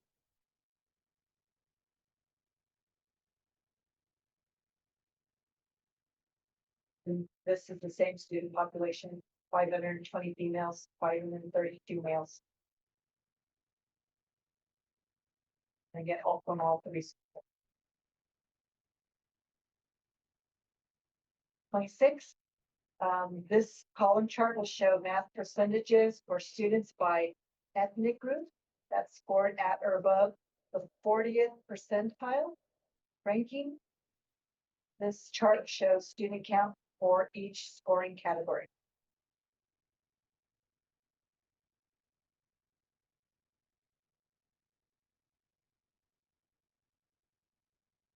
Slide 27, STAR math benchmarks by tribal affiliation.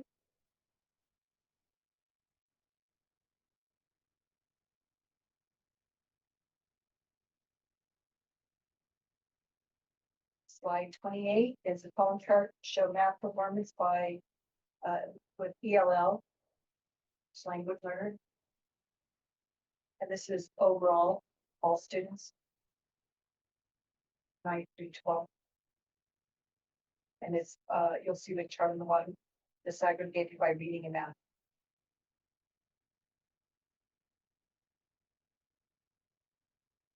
Okay, and that was all of the STAR data for this.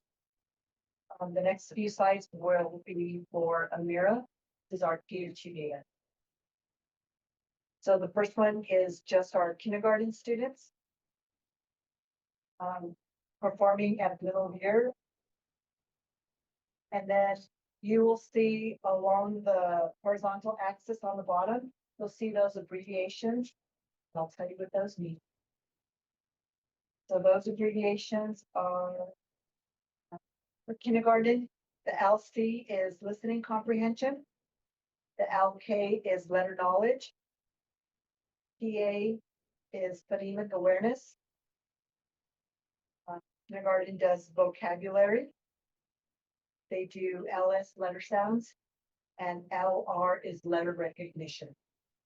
You'll see some columns that don't have data.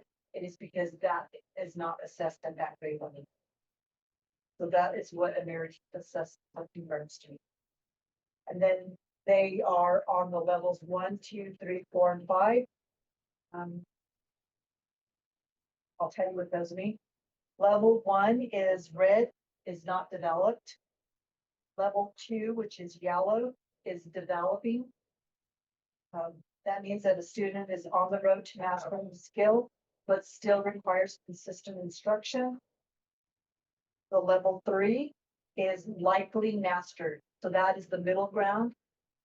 Reflects a high likelihood that the student has mastered the skill, and that the expectation is that by the end of the year, student will have met common. And then level 4 green, that reflects a high statistical likelihood of mastery. And level 5 represents a very high statistical likelihood that the student will master these standards in listening comprehension, letter knowledge, phonemic awareness, letter sounds, and letter recognition. Here's the Amira data for kindergarten disaggregated by school site. And you'll see the total number of students at each school site of the kindergartners that were tested, and then how they fell into the levels.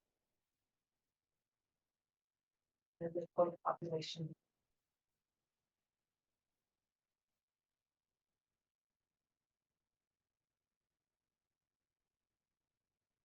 (31) is middle of the year Amira for first graders. And you'll see some new columns. You'll see the AD column. That is alphabetic decoding. The CMP is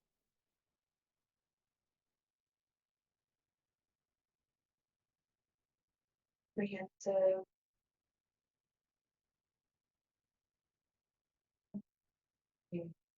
I'll get back to that.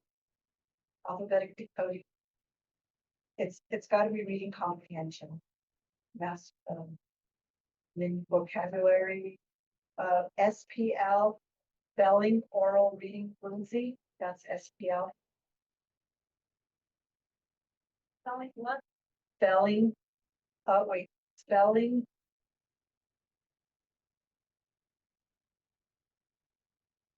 Sorry. Spelling.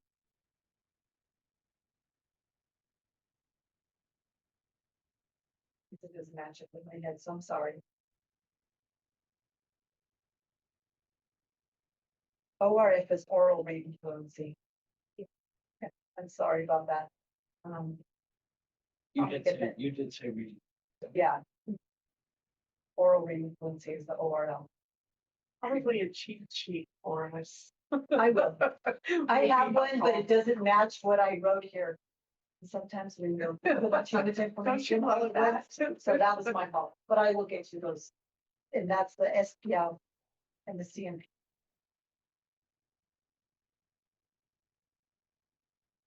Sorry, yeah.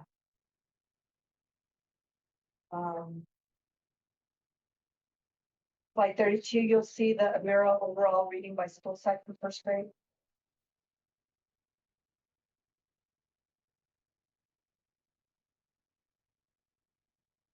Then 33 is the Amira overall reading for second grade.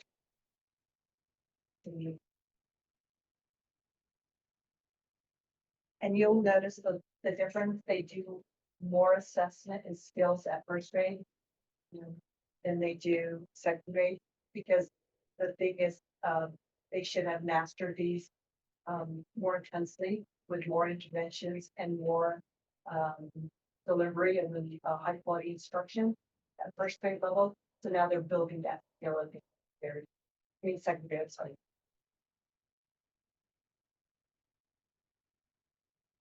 Okay, and then 34, you'll see the overall reading results by school site.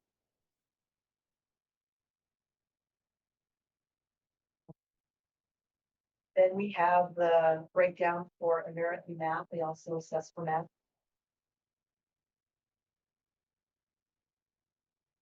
And the NS is number sense. MD is measurements, data analysis. D is geometry.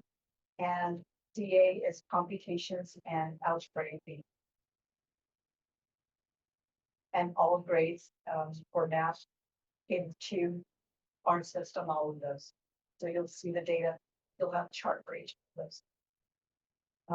Slide 36 is the middle year Amira overall math by site learning.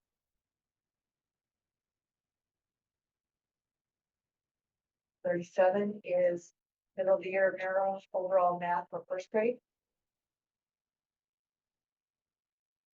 And then the overall math disaggregated by site. And by 39, overall math for second grade. And the last site is the overall math disaggregated by school site. It is a lot. I wish graphs. I love graphs. But at any time, when you have a second, third, fourth look at the data and you have questions, do not hesitate to reach out to me and for more information. Thank you very much, Mr. Creative. Board members, I think you have lots of data to look at and figure out what's what. I think as you look at it, even though our kids like to show up for the math tests, we definitely do need some help in mathematics. This is the mathematics curriculum adoption year. And so I've asked Mrs. Griego to kind of let you know about the different curriculums that we're vetting. And our goal has been to get it in the hands of our teachers and our educators and really get a good math curriculum that aligns with the standards. So we can help increase the math scores. So Mrs. Griego, And if you have anything you want me to pull up and share. I think I did share a slide. Is there one in there? It might be anyone. Yeah. Called it, I think the first one is the NMPD adoption policies and high quality instructional material plan.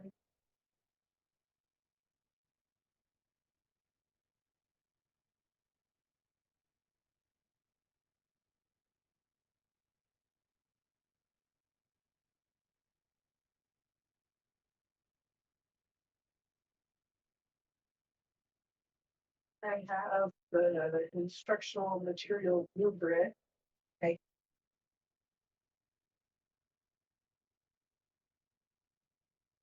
And I have the material adoption timeline. Yes.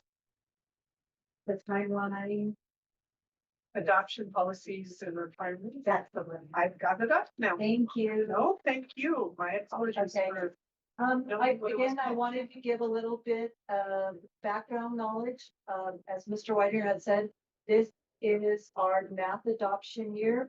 Our district and, all the districts in the state, should be adopting a high quality instructional materials. And this is something that should support our district for the next 6 years. So I put a little bit of information in there that the adoption process is governed by an administrative code. And this mandates that we must evaluate our instructional material and vet it as high quality instructional materials. Okay. And then the state also sends out multiple lists for us and vendors that they've had teachers vet and give their recommendations. They have a rubric that the state uses to give information to districts to use.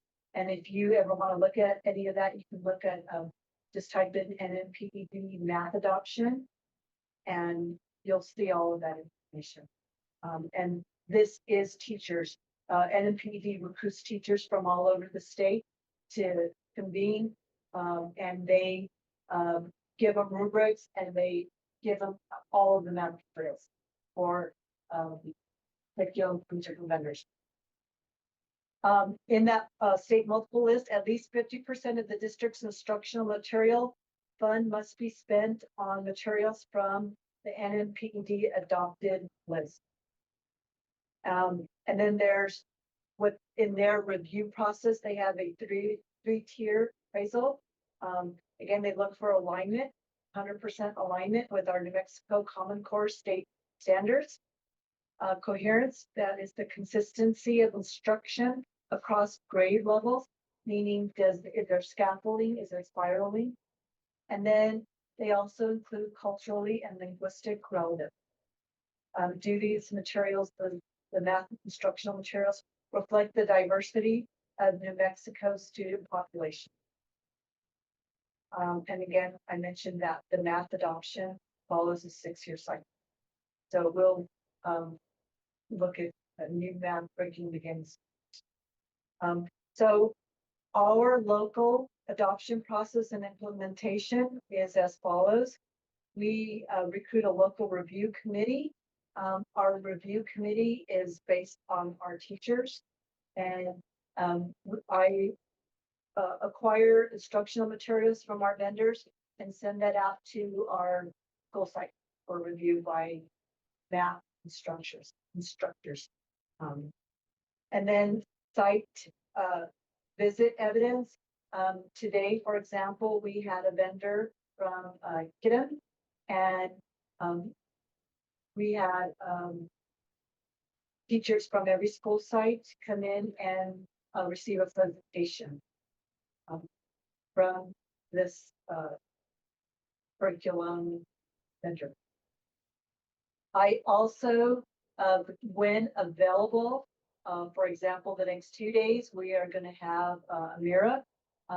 If it's possible, I like to get them to go out to the school sites.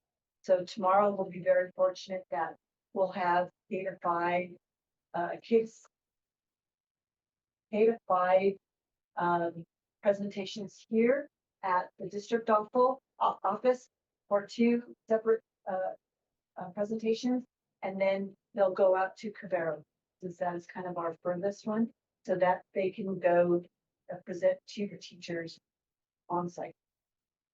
And then Thursday, mixing up things. I have these presenters, they will go to Grants High School in the morning, and then we'll offer it up to early college to send their math instructor there, and then they'll go to Los Alamitos and visit with those math instructors, and then on their way out, they will go and visit math instructors at the Yakima. So when it is possible, I do like to get them out to the school site, because then it's not always readily available that the teachers can make it there for all the presentations. And again, we do this with the community and board transparency. At any time, if you have a question or you've heard great things about any math curriculum, please reach out to me and I will share any and all information I have from our vendors. Our vendors are all eager. If you want them to do a quick little presentation with you, they will do that. They want to get their information and materials out to everybody. And so, again, what we are looking for again is the standards alignment, the teacher support, again, with the teachers' information and reviewing the curriculum. It is their decision. I don't make the decision, it is the teachers. They are the boots on the ground that are going to be teaching the using this.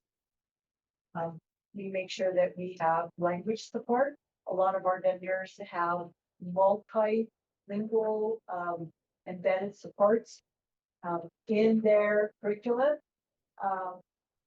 This is the new age of math. I was a strong math teacher when I taught probably 11 years ago, and it was basically textbooks. Now there is a blend, everything is digital. You'll have digital manipulatives. They will send you hand manipulatives. There is resources, embedded AI that will create quarterly assessment, that will generate QR codes for the students and the parents if they say they are absent for a math presentation.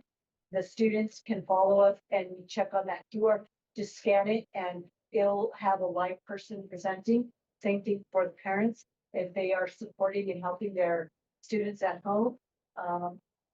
It is amazing. Math is not what it was probably just 3 years ago. Everything is digitized, but you could still do the blended model with the paper. The last slide is where I included all of the vendors that I have recruited to come in and do presentations with our teachers. We've got HMH, Mid-School Math, Kitten, McGraw-Hill, iReady, Great Minds.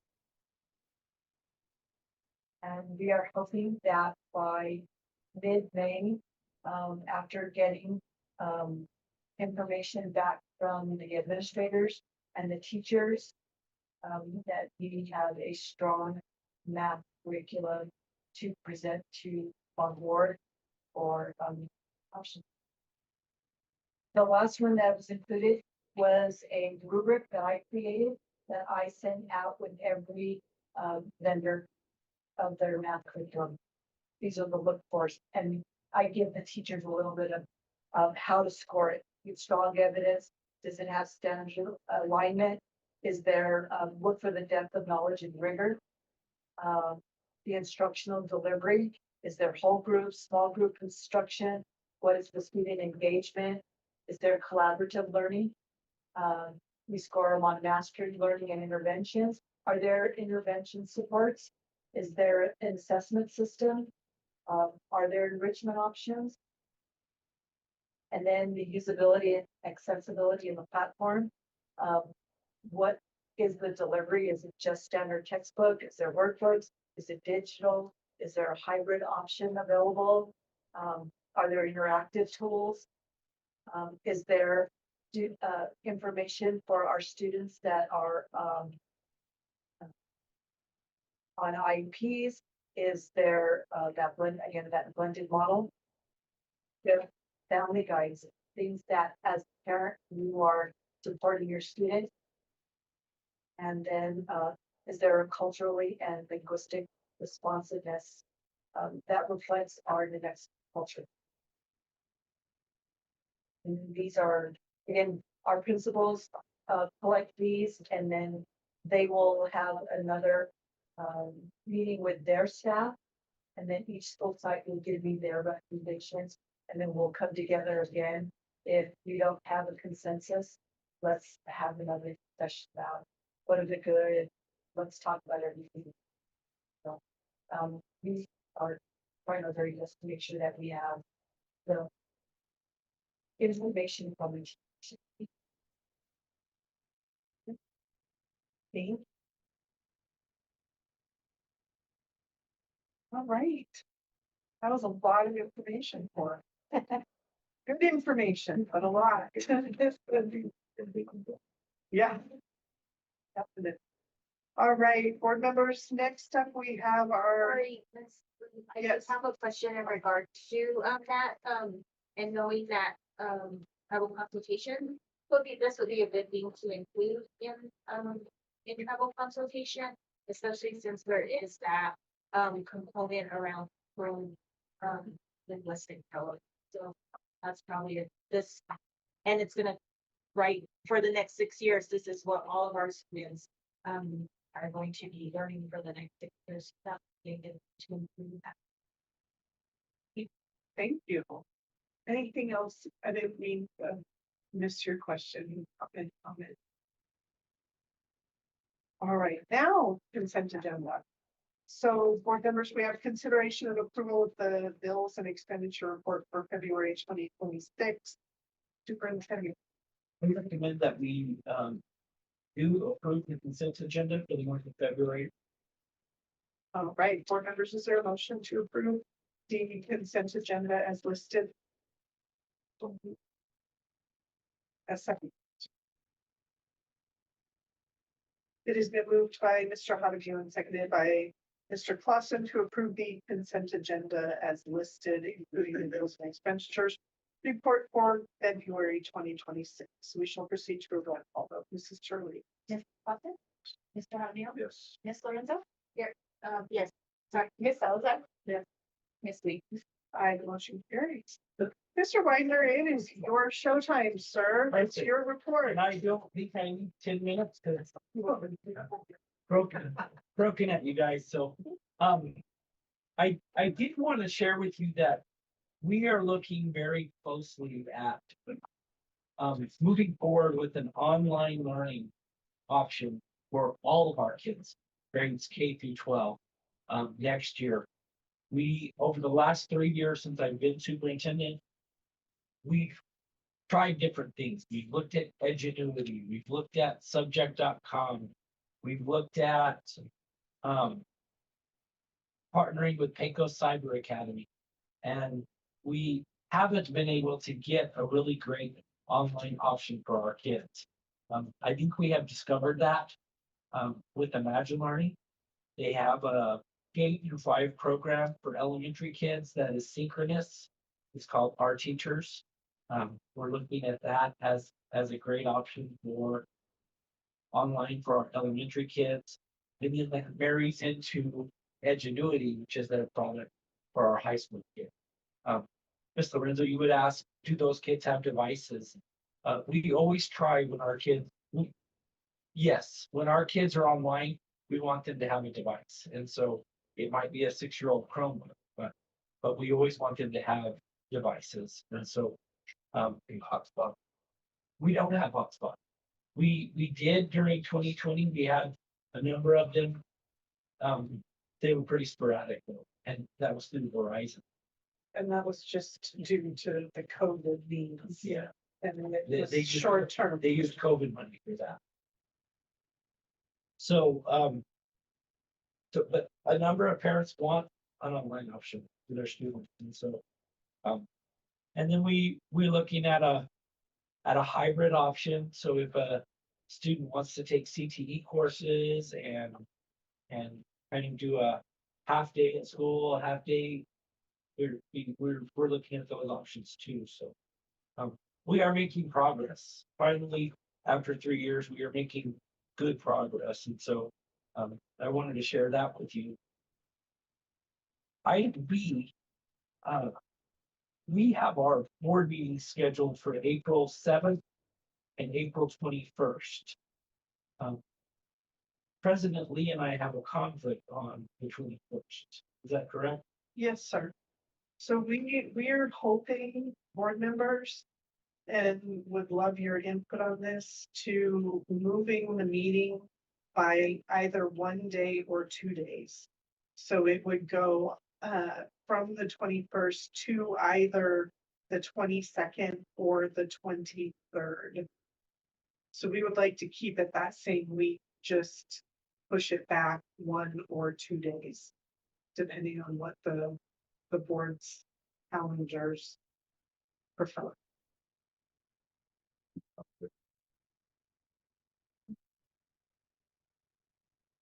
It'll be the same week. We just are hoping and would like your preference, whether it would be Wednesday or Thursday.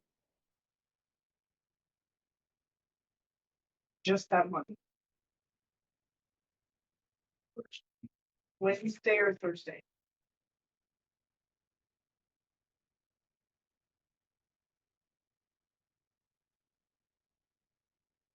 Let's say Thursday. Okay, the 23rd. That would be fantastic. Thank you, board members, for that flexibility. Very appreciated. Item C of the superintendent's report. I'm really proud of Mr. Jones and his office. He is working to get out a budget survey. He is trying to reach out to stakeholders, reach out to our community and get feedback on the budget and what our parents need, what our families need, what they want. Of course, good food is always a recommendation, and buses so we can send the tennis team to Kirkland, and so Chromebook. Yeah, and Chromebooks. And so Mr. Jones has put that survey out to our stakeholders. I think it went out today. Is that correct? It's been live for over a week now. Okay. So it's on the website. There's a ribbon at the top. And that's for everyone. Our principals also were sending home flyers with kids and QR codes, links and emails and all that nice. It also, the budget has changed the format a little bit. It also has some questions about strategic planning and attendance and reading, math, those things. So You were QR supposed code. you were supposed to say, but wait, there's more. but wait, there's more.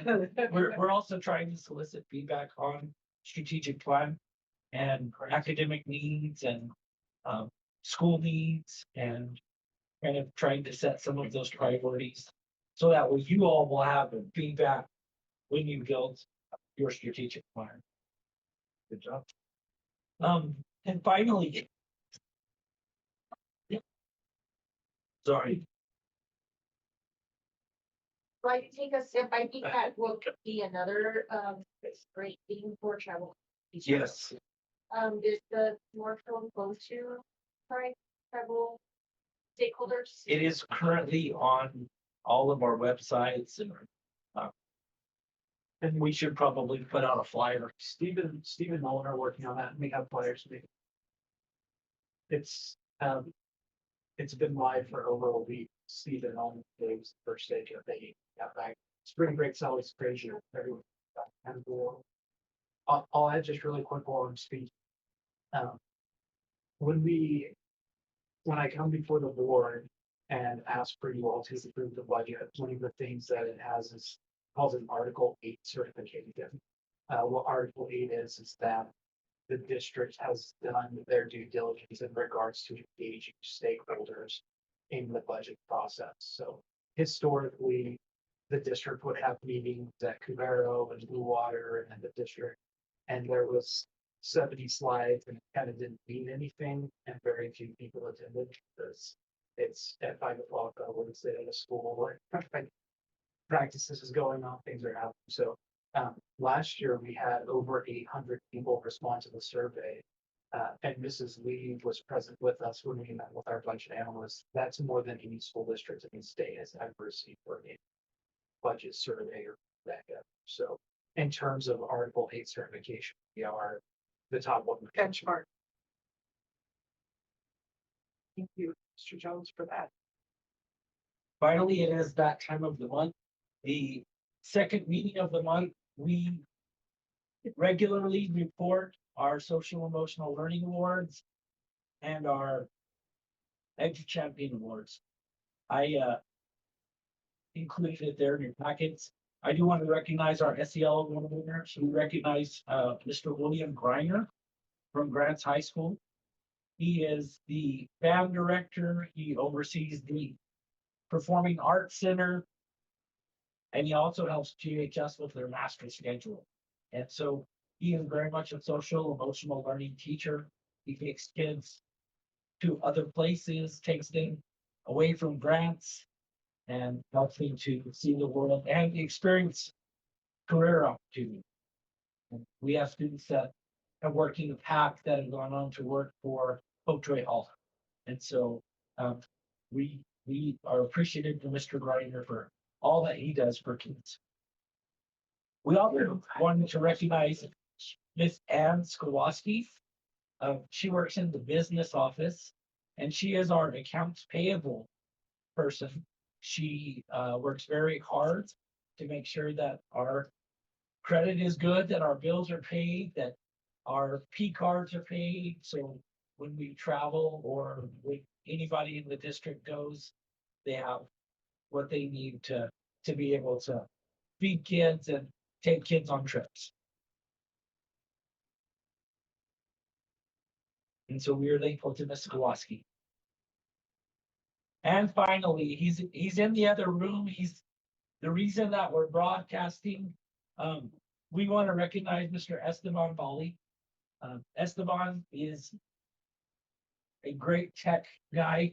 He is very supportive of everybody. Today we needed him during a session in this room. He walked in and had another keyboard and another mouse for us. And Esteban is our Edu champion for the month of March. And we are appreciative to him and all of his hard work and dedication. So, yeah. Congratulations to those great awards. All right, thank you, Mr. Wagner. Board members, it is time for executive session. We have discussion of limited personnel matters pursuant to NMSA 1978, section 10-15-1, H2 of the New Mexico Open Meetings Act, specifically for the board to discuss superintendent board relations and discussion of the superintendent's contract. Also discussion pursuant to NMSA 1978, section 10-15-1, H4 of the Open Meetings Act to discuss possible or pending litigation. No action will be taken and only the items listed will be discussed. Board members, are there any amendments to the executive session? All right, board members, is there a motion to move to executive session as presented?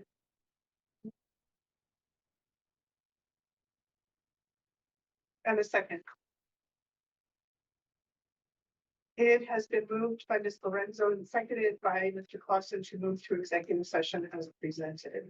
We shall proceed to a roll call. Mr. Clausen? Yes. Mr. Avila? Yes. Ms. Lorenzo? Yes. Salazar? Yes. Misty. The motion carries. The board has moved into executive session at 7:40 p.m. We will take just a moment to get everybody situated and proceed. And you can get Esteban to get us into that. Yes, ma'am.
right, welcome back.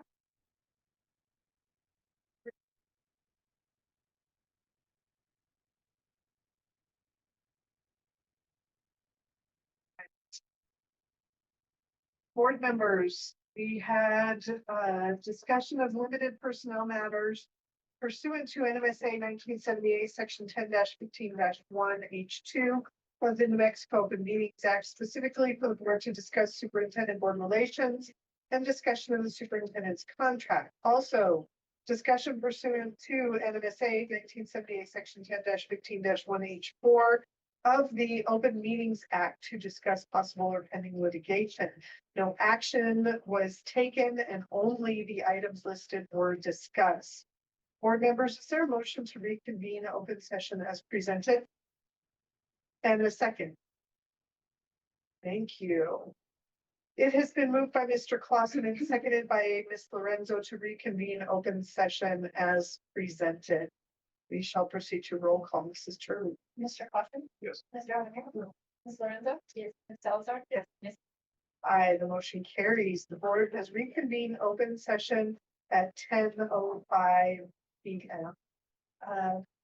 Next up, we have action items. Action item A, consideration of approval of the superintendent's employment contract.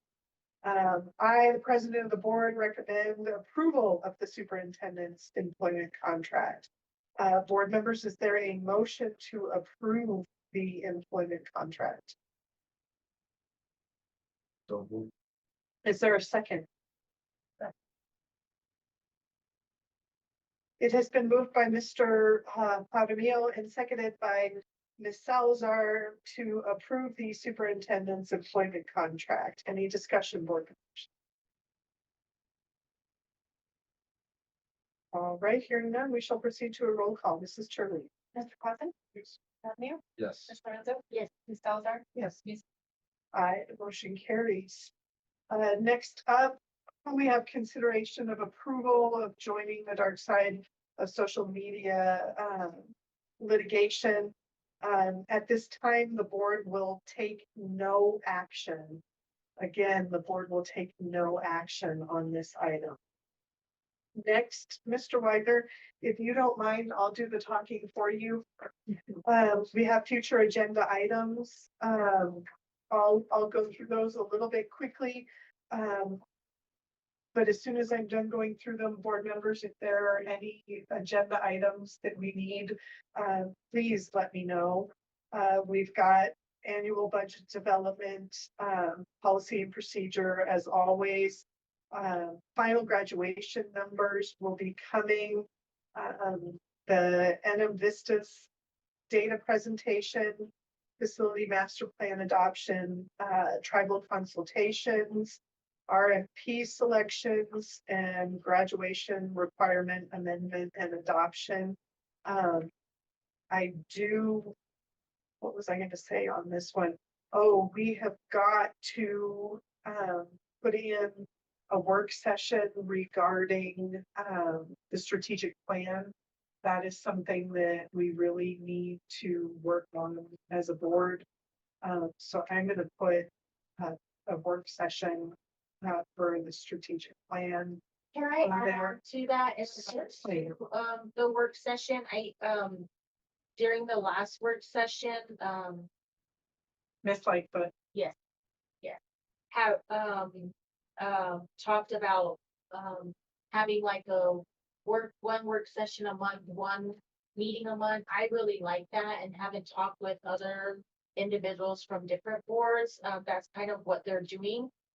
Just my sense is like we move from meeting to meeting to meeting, and there's a lot of discussions and a lot of action with no work. So, Yes, ma'am. so I would like to just piggyback on that in that regard. Excellent. Thank you for your input on that. And I'll echo that we have discussed a lot the need for the work sessions. And I think right now is kind of a hard time of year to limit ourselves to only one regular meeting a month, because we have a lot of budget stuff that's getting ready to come up. in addition to a lot of policy things that are coming down in presentations. But certainly adding in a work session, and we have discussed the possibility of being able to maybe even throw in an hour of a work session before a regular meeting too. So I welcome, discussion with the board of what scheduling looks like for adding in a work session. Then I think Mr. Widener can let us know, from what his directors are saying we need to accomplish, as far as all of the business that needs to happen. But my understanding was it's a little bit busy right now to only have one regular meeting. Like, our year starts in July. Yeah. So we have to prepare for July. Yeah. Anything else on future agenda? I think the other thing that I was thinking about in terms of having discussion around is I know we're gonna get ready to start, and this may be actually where some of the policy work gets done, similar to the budget work group, and how there's, right, like people are reviewing the budget and all of that, that the legislative work group include review of policy, so that at least those of us that are on there are aware of it and are able to have some discussion. So I think having a policy and legislative work group, having that work group also look at policy to get some of that policy work done. Say with that bad thing with that 1% raise, so that is Thank you. sure.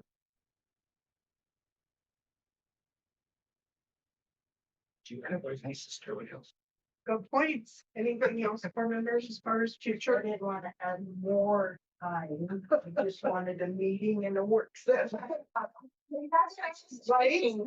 And just because I think it would help Wayne, all the phone calls, and he's trying to do it, if we dedicate it to a work session before we get it. Thank you. And just so everything can get explained to me, because there's still a lot of things I'm like, I don't know what you're talking about. Yeah.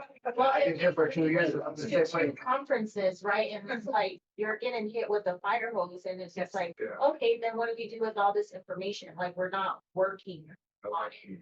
I'm still learning, like Yeah. I said, it's only been 2 years and it's still a lot. It is still a lot. Especially all the stuff different we're getting less. Yeah. It was a lot. Yes, very good. It's good though. All right. Anything else on that one, board members? Announcements. Next Tuesday, we have our Region 4 meeting being held at Cabero Elementary. And then April 3rd through 6th, the district is closed for Easter. And April 7th is our next regular board meeting, first meeting of the month. I'll note that we, the stars aligned for the 23rd to be our second meeting of Thursday, April. Yep. Which is a Thursday. Thank you, Walter. This is really put up ESA today, Next week. regional meeting. Wonderful. Excellent. All right. Will that be available on Zoom? I can't remember if I. No, ma'am. Yes, you did. And no, that they don't offer that fees. Thank you. All right. Superintendent, I'm sure that you're going to recommend that we be adjourned. So I'll thank you for that recommendation. Board members, is there a meeting, motion to adjourn the meeting as presented? Or as amended? Thank you. And a second? Thank you. It has been moved by Mr. Clausen and seconded by Ms. Salzar to adjourn the meeting as amended. Mrs. Turley.